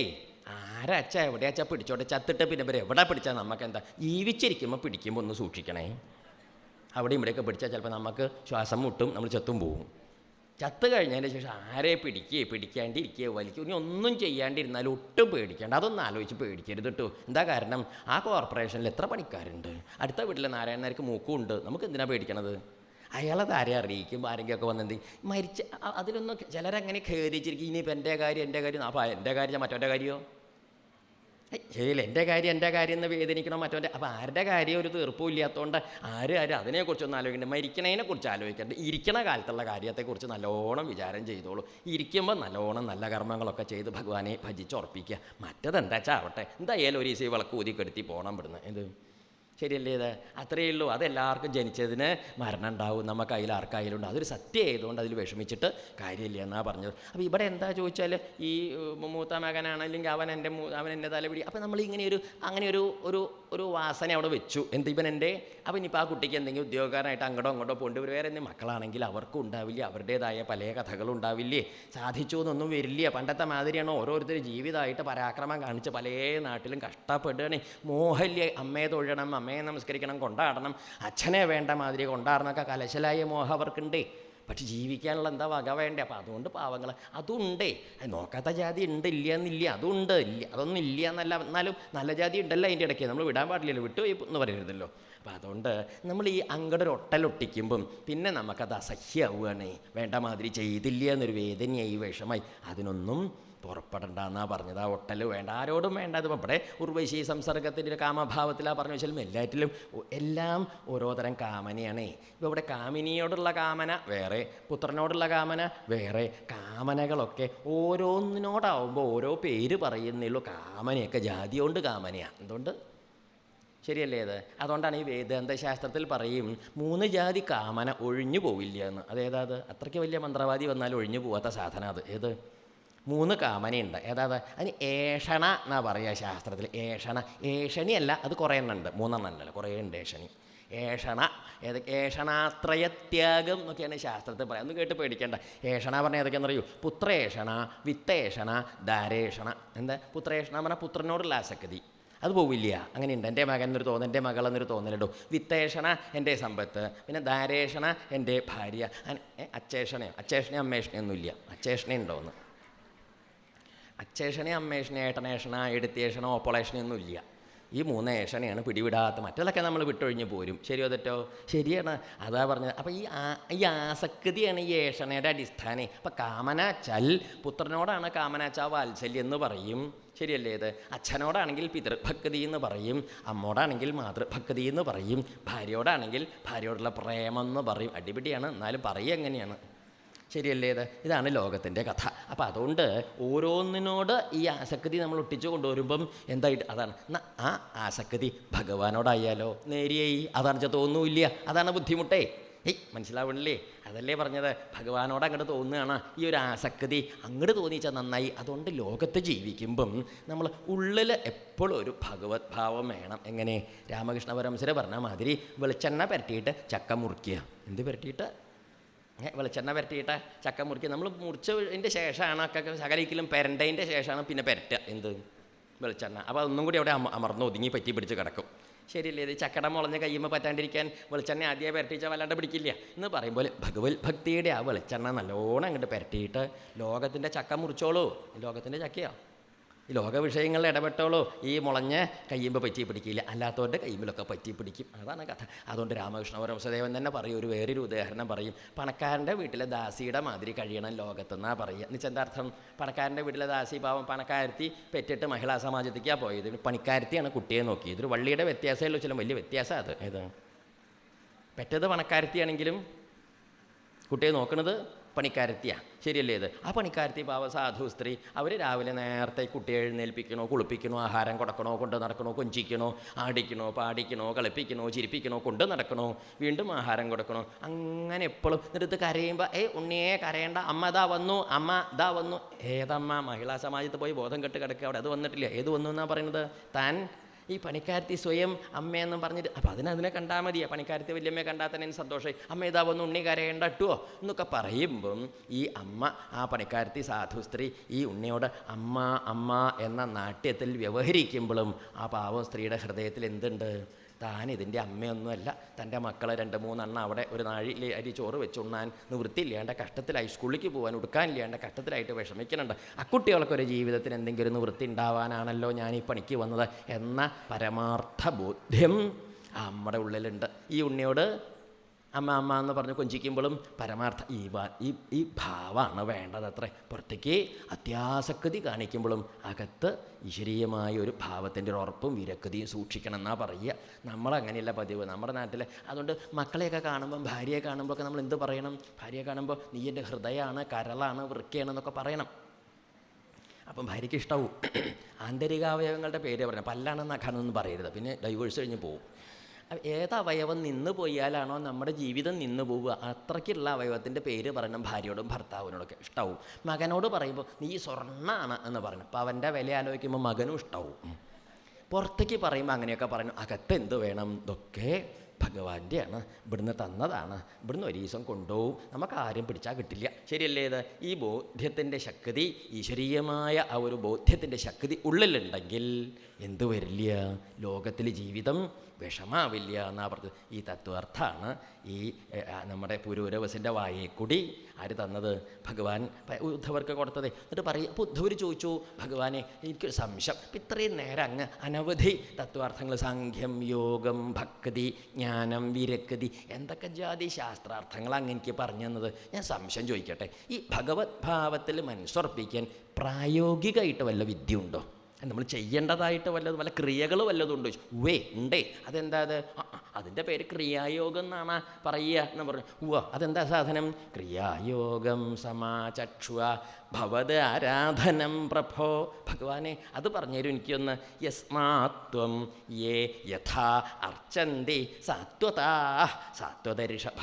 അങ്ങനെയല്ലേ ഭഗവാനെ ഈ മഹാത്മാക്കളായ ഭക്തന്മാരെ ഭജിക്കണ വിദ്യയല്ലേ ഇപ്പം അങ്ങ് പറഞ്ഞു? അതൊന്ന് പറഞ്ഞു തരൂ. എന്താ വെച്ചാൽ മഹർഷിമാരൊക്കെ അങ്ങനെയാണ് അത്ര അങ്ങേ പ്രാപിച്ചത്. ഏതദ്വൈ സർവവർണ്ണാനാം ആശ്രമാണാം ച സമ്മതം ശ്രേയസാം ഉത്തമം മന്യേ സ്ത്രീശൂദ്രാണാം ച മാനദ. ഭഗവാനെ സർവവർണ്ണാനാം, ബ്രാഹ്മണനും ക്ഷത്രിയനും വൈശ്യനും ശൂദ്രനും സ്ത്രീകൾക്കും ഒക്കെ ഭഗവാനെ ഭജിക്കാനുള്ള മഹിമയാണ് കേട്ടോ ഇത്. അതുകൊണ്ടാണ് പറയുന്നത്. അതുകൊണ്ട് ഈ ഭഗവാന്റെ ക്രിയായോഗത്തെ പറ്റി പറയുക വെച്ചാൽ കുറ പറയാനുണ്ട്. എന്നാലും ഞാനൊരു രൂപപ്പെടുത്തി അങ്ങേക്കൊരു അത്യാവശ്യം വേണ്ടതൊക്കെ പറഞ്ഞുതരാം. ആര് പറഞ്ഞു? ഭഗവാൻ പറഞ്ഞു. എന്നിട്ട് പറഞ്ഞ് ക്രിയായോഗത്തിന് പല സമ്പ്രദായത്തിൽ ഭഗവത് ഭജനത്തിൻ്റെ സമ്പ്രദായം ഉണ്ട്. എന്നാലും ഒരു സാമാന്യമായ രീതിയിൽ ഞാൻ പറയാമെന്നും പറഞ്ഞിട്ടാണ് ഭഗവാൻ പറഞ്ഞത്. അത് ഇങ്ങനെ മാത്രമേ ഉള്ളൂ എന്നല്ല, പല ജാതി സമ്പ്രദായങ്ങളുണ്ട്. അതാണ് ഇപ്പോൾ പറയുകയും ചെയ്തു. സംക്ഷിപ്തമായിട്ട് വർണ്ണയിഷ്യാമി അങ്ങക്ക് ഉപദേശിച്ചു തരാമെന്നും പറഞ്ഞിട്ട് ഉപദേശിച്ചു കൊടുത്തു. പറയുകയും ചെയ്തു 3 ജാതിയിൽ പ്രത്യേകമായിട്ട് പറയും. വൈദികം, താന്ത്രികം, മിശ്രം എന്ന് പറഞ്ഞിട്ട് ഭഗവത് ഉപാസനാ സമ്പ്രദായം അങ്ങനെയുണ്ട്. 3. വൈദികം എന്താ? ശുദ്ധവേദം കൊണ്ടുള്ളത് യജ്ഞയാഗാദികളൊക്കെ. പിന്നെ താന്ത്രികം എന്ന് പറഞ്ഞാൽ തന്ത്രശാസ്ത്രങ്ങൾ, ആഗമങ്ങൾ എന്ന് പറയും. ആഗമങ്ങൾ എന്ന് കേട്ടിട്ടില്ലേ? ഇപ്പോൾ വിഷ്ണു പൂജയ്ക്ക് ഭജനത്തിനാണെങ്കിൽ വൈഷ്ണവാഗമങ്ങൾ, പഞ്ചരാത്രങ്ങൾ, ശൈവാഗമങ്ങൾ, ശാക്തേയ ആഗമങ്ങൾ, തന്ത്രശാസ്ത്രങ്ങൾ എന്നൊക്കെ പറയും. അങ്ങനെ ഓരോരോ ഉപാസനയ്ക്കുള്ള വിദ്യകളാണ് ഇതൊക്കെയുണ്ട്. അപ്പോൾ ഇതാണ് താന്ത്രികമായ ഉപാസന. മിശ്രം എന്ന് പറഞ്ഞാൽ ഇത് രണ്ടും ഉണ്ടാവും, വൈദികവും ഉണ്ടാവും താന്ത്രികവും രണ്ടും കൂടി ചേർന്ന സമ്പ്രദായത്തിൽ ഭഗവാനെ ഭജിക്കുക. എന്നിട്ട് എങ്ങനെയാണ് വേണ്ടത്? രാവിലെ അങ്ങോട്ട് ഇരുന്നങ്ങോട്ട് ഭജിക്കുക വേണ്ടു? അതിനൊരു സമ്പ്രദായം ഉണ്ട്. എന്താ സമ്പ്രദായം? ഈ ഭാഗത്ത് ഈ ക്രിയായോഗം പറഞ്ഞു കൊടുക്കുമ്പം ഭാഗവതത്തിലെ ഒരു സമ്പ്രദായം കൂടി പറഞ്ഞു കൊടുക്കേണ്ടത്. അതാണ് അതിൻ്റെ പ്രത്യേകത. ഭാഗവതത്തിൽ വേറൊരു ദിക്കിലും ഇങ്ങനെയാണ് വേണ്ടത്, ഇത്ര മണിക്ക് കുളിക്കണം, അങ്ങനെ ജപിക്കുക, അങ്ങനെ ഒന്നൊരു ദിക്കിലും എടുത്തങ്ങനെ പറയണുണ്ട്. പല ദിക്കിലും ഇല്ല എന്നില്ല. എന്നാലും അത് മാത്രമായിട്ട് അക്കട്ട് ഇങ്ങനെ പറയുന്നൊരു പ്രകരണം കൂടിയാണ് ഇത്. ഈ ക്രിയായോഗ ഉപദേശം പറയുന്ന അധ്യായം ശ്രദ്ധിച്ച് കേൾക്കണം. അത് കേട്ടാൽ തന്നെ നമുക്ക് മനസ്സിലാവും എന്താ വേണ്ടത്, എങ്ങനെയാണ് വേണ്ടത്, എവിടെയാണ് വേണ്ടത്, എപ്പോഴാണ് വേണ്ടത് എന്നൊക്കെ മനസ്സിലാവും. ഇവിടെ പറയണം എന്താ പറയുന്നത് അറിയൂ? അതേത് പറഞ്ഞു? ഈ ഇപ്പം ഭഗവാനെ ഭജിക്കുക വെച്ചാൽ എങ്ങനെയൊക്കെ ഭജിക്കാം? ഭഗവാനെ ഭജിക്കാനുള്ള വിദ്യയുണ്ട്. അതായത് ആദ്യം വേണ്ടത് വിഗ്രഹത്തിലാവാം ഭജിക്കൽ. അർച്ചായാം സ്ഥണ്ഡിലെ അഗ്നൗ വാ സൂര്യേ അപ്സു, ഇവിടെയൊക്കെ ഭജിക്കാം. എന്ന് വെച്ചാൽ എന്താ അർത്ഥം? അർച്ചായാം വിഗ്രഹത്തിലാവാം, സ്ഥണ്ഡിലെ ഭൂമിയിലാവാം, ഇനി അത് എന്താ വേണ്ടോ? അഗ്നിയിലാവാം, സൂര്യനിലാവാം, വെള്ളത്തിലാവാം, അല്ല ഏത് ഗുരുനാഥനിലാവാം, എവിടെ വേണമെങ്കിലും ശുദ്ധാണ്, കേമാണ് എന്ന് തോന്നുന്ന ദിക്കിലേക്കൊക്കെ ഭഗവാനെ ആവാഹിച്ച് പൂജ കഴിക്കാം. വിഷമില്ല, മനസ്സിലായില്ലേ? അപ്പം അങ്ങനെ പൂജ കഴിക്കുമ്പോൾ എന്തോ വേണ്ടു? ആദ്യം ഇങ്ങോട്ട് പോയിട്ട് പൂജ കഴിക്കുകയല്ല, പിന്നെ എന്താ വേണ്ടത്? പറയും പൂർവം സ്നാനം പ്രകുർവീത എന്താ വേണ്ടത്? പൂർവം സ്നാനം പ്രകുർവീത ധൗതദന്തോങ്കശുദ്ധയേ. അതാ വേണ്ടത്. പല്ലേപ്പ് ഈ ശൗചാദികളൊക്കെ ഇല്ലേ, ശൗചാദികളൊക്കെ കഴിഞ്ഞ് കാലഴുകി ആചമിച്ച് വന്നിട്ട് എന്ത് ചെയ്യണം? പല്ലേപ്പൊക്കെ കഴിഞ്ഞ് പല്ലേപ്പ് പറഞ്ഞാൽ മനസ്സിലായില്ലേ? പല്ലൊക്കെ തേച്ച് ശുദ്ധം വരുത്തിയിട്ട് എന്ത് വേണം? പൂർവം സ്നാനം പ്രകുർവീത. ആദ്യം കുളിക്കണം. അതാ വേണ്ടത്. കുളിയാണ് ആദ്യം. എന്താ ഈ കുളിക്കണം എന്ന് പറയുന്നത്? അത് നമ്മുടെ സമ്പ്രദായത്തിൽ കുളിക്കാതെ ഒന്നും പതിവില്ല. ശാസ്ത്രത്തിൽ പറയും സ്നാനപൂർവാണി കർമാണി എന്നാ പറയും. എന്താ അർത്ഥം? കുളി കഴിഞ്ഞിട്ട് എല്ലാവരും നമ്മൾ കുളിച്ച് ശുദ്ധമായിട്ടല്ലേ പുറം എന്തിനും. എന്തെന്നല്ല എന്തും. ഇപ്പം നമ്മൾ തലേനാളെന്നെ പുറത്തേക്കൊന്നും പോയിട്ടില്ല. രാവിലെ കുളിയും തേവാരൊക്കെ ഞാൻ എൻ്റെ കുടുംബത്തിൽ ഇങ്ങനെ ഇരിക്കുകയാണ്. അവിടെ ഇവിടെയും പോയി കൂട്ടിത്തോടെ വേണ്ടാത്തത് ഒന്നും ഉണ്ടായിട്ടില്ല. അന്ന് കിടന്നുറങ്ങി പിറ്റേന്ന് വിളിച്ചാൽ പണിയിട്ട് അശുദ്ധിയൊന്നുമില്ല. പക്ഷെ ഒന്നുണ്ട്, കുളി അശുദ്ധം. ചെന്തർത്ഥം കുളിച്ചില്ല എന്നുള്ള അശുദ്ധിയേ ഉള്ളൂ. വേറെ അശുദ്ധിയൊന്നും പുണ്യാഹമൊന്നും വേണ്ട. നമുക്ക് എന്തേ വേണ്ടു? കുളിച്ച് ശുദ്ധമായാൽ മതി. അതിന് കുളിയാശുദ്ധം എന്നാണ് പറയുക. കുളിച്ച് ശുദ്ധമായ ഏത് ക്രിയയ്ക്കും നേരെ കടന്നിരിക്കാം എന്നുള്ള മട്ട്. അതുകൊണ്ടാണ് ആ കുളി വളരെ എന്തിനാ ഈ കുളിക്കണത്? പ്രധാനമാണ് കേട്ടോ. പലരും ചോദിച്ചില്ലേ, എടോ താൻ 3-4 നേരം കുളിക്കില്ലേ, കുളിച്ചോണ്ടൊന്നും തന്നെ മനസ്സൊന്നാവില്ല. പോയിന്നും കൂട്ടി കുളി നിർത്തി. ആ കഷ്ടമാണ്. എന്താ കാരണം? കുളിച്ചതുകൊണ്ട് തൻ്റെ മനസ്സ് നന്നാവില്ല വെച്ചാൽ വേണ്ട, ശരീരമെങ്കിലും നന്നാവില്ല. അടുത്ത വീട്ടുകാർക്കെങ്കിലും നേരാമണ്ണം മൂക്ക് പിടിക്കേണ്ട നടന്നൂടെ എന്ന് വെച്ചാൽ അർത്ഥം എന്താണെന്ന് പറയും. കുളിച്ചതുകൊണ്ട് മനസ്സ് നന്നാവില്ല, എന്നാലും കുളിച്ച ശരീരമെങ്കിലും നന്നാവൂല. അതുകൊണ്ട് കുളി മോശമൊന്നുമല്ലേ. മനസ്സ് നന്നാവാൻ വേറെ വിദ്യ പറയും. എന്ത് അങ്ങനെയൊക്കെ ഉണ്ട്. ബ്രഹ്മചര്യ ദൃഢദാദിഭിര്യമൈ ആപ്ലവാദി നിയമൈശ്ച പാവിതാഹ. പട്ടരിപ്പാട് പറഞ്ഞില്ലേ? ബ്രഹ്മചര്യ ദൃഢദാദിഭിര്. ബ്രഹ്മചര്യാദി നിഷ്ഠകളൊക്കെ ഉള്ളി ശുദ്ധാക്കാനാണ്. ആപ്ലവോ കുളി.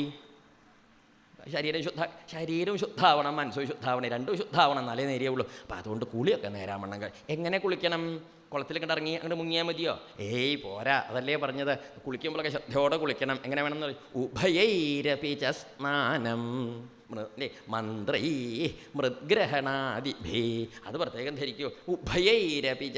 2 ജാതി കുളിയും കുളിക്കണം. ഒരു കുളി തന്നെ രാവിലെ കുളിച്ചത് എങ്ങനെയാണെന്ന് നമുക്കറിയുള്ളൂ. ഇത് 2 ജാതി കുളി. 2 തവണ കുളിക്കുകയല്ല. 2 ജാതി കുളി എന്ന് പറഞ്ഞാൽ 2 സമ്പ്രദായത്തിൽ കുളിക്കണം. ആദ്യം മന്ത്രൈ മൃദ്ഗ്രഹണാദിഭി. എന്താ ഈ മൃദ്ഗ്രഹണം? അത് പറഞ്ഞപ്പോൾ മനസ്സിലാവില്ല. മൃത്ത് പറഞ്ഞാൽ മണ്ണാണേ. ഈ പണ്ടൊക്കെ കുളിക്കാൻ ഇന്നത്തെ മാതിരി ആ മണക്കണ സോപ്പൊന്നും തേക്കുക പതിവില്ല. അതൊന്ന് സോപ്പ് തേക്കുക, ചൊറിഞ്ഞും കൊണ്ട് തേക്കുക, അങ്ങനെയൊക്കെയല്ലേ ഇപ്പോൾ പതിവ്. അത് പണ്ട് പതിവില്ല. പണ്ട് ഈ കുളിക്കാൻ എന്താ പതിവ് എന്നറിയോ? പുറ്റുമണ്ണെന്ന് കേട്ടിട്ടുണ്ടോ? ഒക്കെ മനസ്സിലാവുക. പറയുള്ളൊക്കെ കാരണന്മാർക്കൊക്കെ ഉണ്ടാവും. പുറ്റുമണ്ണ് കുളപ്പരയിലൊക്കെ പണ്ട് എന്തുണ്ടാവും, ഒരു ഇതിലങ്ങനെ കൊണ്ടുപോയിരിക്കും പുറ്റുമണ്ണ്. അതാണ് ശൗചത്തിനും കുളിക്കാനൊക്കെ പണ്ട്. അതൊക്കെ തേച്ച മെഴുക്കി നല്ലോണം മുങ്ങി കുളിച്ച് ശുദ്ധമായാൽ അത് പണ്ട് വലിയ ചൊറിയൊന്നും ഉണ്ടായിരുന്നില്ല. ചെറിയ സാധാരണ ചൊറിയേ ഉണ്ടായിരുന്നുള്ളൂ. ഇപ്പൊക്കെ നമ്മളിങ്ങനെ ഒന്നാന്തരം ചൊറിയല്ലേ ചൊറിയണത്. എന്നിട്ട് അല്ലേ ശരി. ഈ മണ്ണൊരു ഔഷധമാണേ. ഈ പ്രകൃതി ചികിത്സക്കാർ കണ്ടിട്ടില്ലേ? ദേഹത്തൊക്കെ ചില ചികിത്സയ്ക്ക് അവർ പരിഹാരമായിട്ട് ചെയ്യേണ്ട ഒക്കെ ഉണ്ട്. അതുകൊണ്ട് തന്നെ മാറുന്നുണ്ട് പലർക്കും. എനിക്കുണ്ട്. അപ്പോൾ പറഞ്ഞതിൻ്റെ അർത്ഥം മണ്ണ് മോശമൊന്നുമല്ലേ, അതാണ്. അപ്പോൾ അതുകൊണ്ട് ഈ ശുദ്ധമായ മണ്ണ് തേച്ച് കുളിക്കുക. അത് മൃത്ത് സോപ്പ് എന്ന് പറയിച്ചാൽ മൃത്ത് പറഞ്ഞാൽ മനസ്സിലാവില്ല. ആദ്യം നല്ലോണം സോപ്പ് തേച്ച് മുങ്ങി അങ്ങോട്ട് കുളിക്കുക. അതാണ് ആദ്യത്തെ കുളി. രണ്ടാമത്തെ കുളിയോ മന്ത്രം കൊണ്ടും കുളിക്കണം. എൻ്റെ മന്ത്രം കൊണ്ട് കുളിക്കുക, ജപിച്ച് തളിച്ച് കുളിക്കുക എന്ന് പറയാം. അവഷ്ടാദി മന്ത്രമൊക്കെ ജപിച്ച് തളിച്ച് കുളിക്കുക, എന്നാലേ ശുദ്ധാവുള്ളൂ. അപ്പോൾ ഇത്രയും മന്ത്രം ജപിച്ച് കുളിക്കുന്നത് സോപ്പ് തേച്ച് കുളിച്ചാൽ തന്നെ നേരിയാവില്ല. പിന്നെ ഇതൊക്കെ എന്തിനാ ഈ അന്ധവിശ്വാസം? ഈ അന്ധവിശ്വാസം പോത്ത് മുങ്ങും പോലെ മുങ്ങിയിട്ട് കാര്യമില്ല. മനുഷ്യൻ്റെ എല്ലാ പ്രവൃത്തിയും ശാരീരികവും ആവണം, മാനസികമായ ഏകാഗ്രതയും കൂടി അതിലേക്ക് വേണേ. അപ്പോൾ മന്ത്രം കൊണ്ട് കുളിക്കുമ്പം നമ്മൾ ആ പുണ്യാഹമന്ത്രമൊക്കെ ജപിച്ച് തളിച്ച് കുളിക്കുമ്പം നമുക്ക് ആന്തരികമായിട്ട് ആ മന്ത്രത്തിൻ്റെയും കൂടി ഒരു ശ്രദ്ധ വരും, കുളിച്ചതിലേക്കൊരു ശുദ്ധി വരും, ഒരു മഹിമ വരും. അത് നിർബന്ധ. അതുകൊണ്ടാണ് ഈ 2 തരം. മനുഷ്യന് ഇത്തിരി ബുദ്ധിപരം കുറച്ച് ആന്തരികമായ മഹിമയും കൂടി എല്ലാറ്റിനും കണക്കാക്കുക. അതുകൊണ്ടാണ് മനുഷ്യൻ്റെ ക്രിയകൾക്കൊക്കെ എന്ത് പറഞ്ഞത്? മന്ത്രം പറയില്ലേ നമ്മൾ? എല്ലാറ്റിനും മന്ത്രം പറയേ. എന്തിനാ ഈ മന്ത്രം പറയുന്നത്? മന്ത്രം ഇല്ലെങ്കിലും പശുവും പോത്തും എരുമയൊക്കെ ചെയ്യേണ്ട. അതുകൊണ്ട് അങ്ങനെയല്ല, നമ്മളതിൽ നിന്ന് വ്യത്യസ്തരായതുകൊണ്ട് ഇത്തിരി ആ മഹിമ പ്രകാശിപ്പിക്കാനും കൂടിയാണ് എന്ത് അവരുടേതും കവിഞ്ഞിത്തിരിയും കൂടി ഒരു നന്മ നമ്മൾ കണക്കാക്കേണ്ടത്. യോഗ്യത കൂർണതിനനുസരിച്ച് വേണ്ടതൊക്കെ നമ്മൾ എന്ത് ചെയ്യണം? കാണിച്ചോളണം. അതുകൊണ്ടാണല്ലോ ഈ വൈകുണ്ഠത്തിൽ ചെന്ന് തൊഴാനായിട്ട് ബ്രഹ്മാദി ദേവന്മാരുടെ കൂടെ ഭൂമിദേവിയും ദേവന്മാരൊക്കെ പോയില്ലേ? എല്ലാവരും നല്ലോണം സ്തുതിച്ചു. ബ്രഹ്മാവോ പുരുഷസൂക്തേണ എന്നാ പറഞ്ഞത്. എന്നുവെച്ചാൽ എന്താ അർത്ഥം? അദ്ദേഹത്തിന് വല്ല ശ്ലോകം ചെല്ലാൻ മതിയായിരുന്നില്ലേ ബ്രഹ്മാവിന്? പോരായൊന്നുമില്ല, ഭഗവാൻ ഇഷ്ടാവും. പക്ഷെ ബ്രഹ്മദേവൻ എന്താ ചെയ്ത്? പുരുഷസൂക്തേന ഉപതസ്ഥേ സമാഹിത. അതെടുത്ത് പറഞ്ഞത് ശ്രീശുകർ എന്തിനാണെന്നറിയൂ? ബ്രഹ്മദേവൻ വേദത്തിൻ്റെ സ്വന്തക്കാരനാ. അദ്ദേഹമാണ് വേദത്തിൻ്റെ മൂർത്തിയാണ്. അപ്പം അദ്ദേഹം ജപിച്ച് നമസ്കരിക്കുമ്പോൾ വേദം കൊണ്ട് നമസ്കരിക്കണ്ടേ? വേദം ചൊല്ലിയാളോ ഒത്തെല്ലിയിട്ടല്ലേ നമസ്കരിക്കുക? അത് ശല്യാത്തല്ല ശ്ലോകം ചൊല്ലിയിട്ട്, അല്ലാത്തവൻ നാമം ചൊല്ലിയിട്ട്, ഒന്നുമില്ലാത്തവൻ അങ്ങോട്ട് നിശള്ളമാരിയാണ് നമസ്കരിക്കുന്നത്. അപ്പോൾ ഓരോരുത്തരുടെ യോഗ്യത എല്ലാറ്റിലും കാണിക്കണം. അതാണ് ഇവിടെ എന്ത് ചെയ്യണത്? മനുഷ്യനാവുമ്പം മനുഷ്യൻ്റെ വൈശിഷ്ട്യം യോഗ്യതയും പ്രകാശിപ്പിക്കാനാണ്. അങ്ങനെ കുളി കഴിഞ്ഞു, എന്നാൽ കുളി കഴിഞ്ഞിട്ട് എന്താ വേണം? നേരെ അങ്ങോട്ട് ചെന്നിട്ട് അങ്ങോട്ട് പൂജ കഴിക്കാൻ പോവുകയാണോ?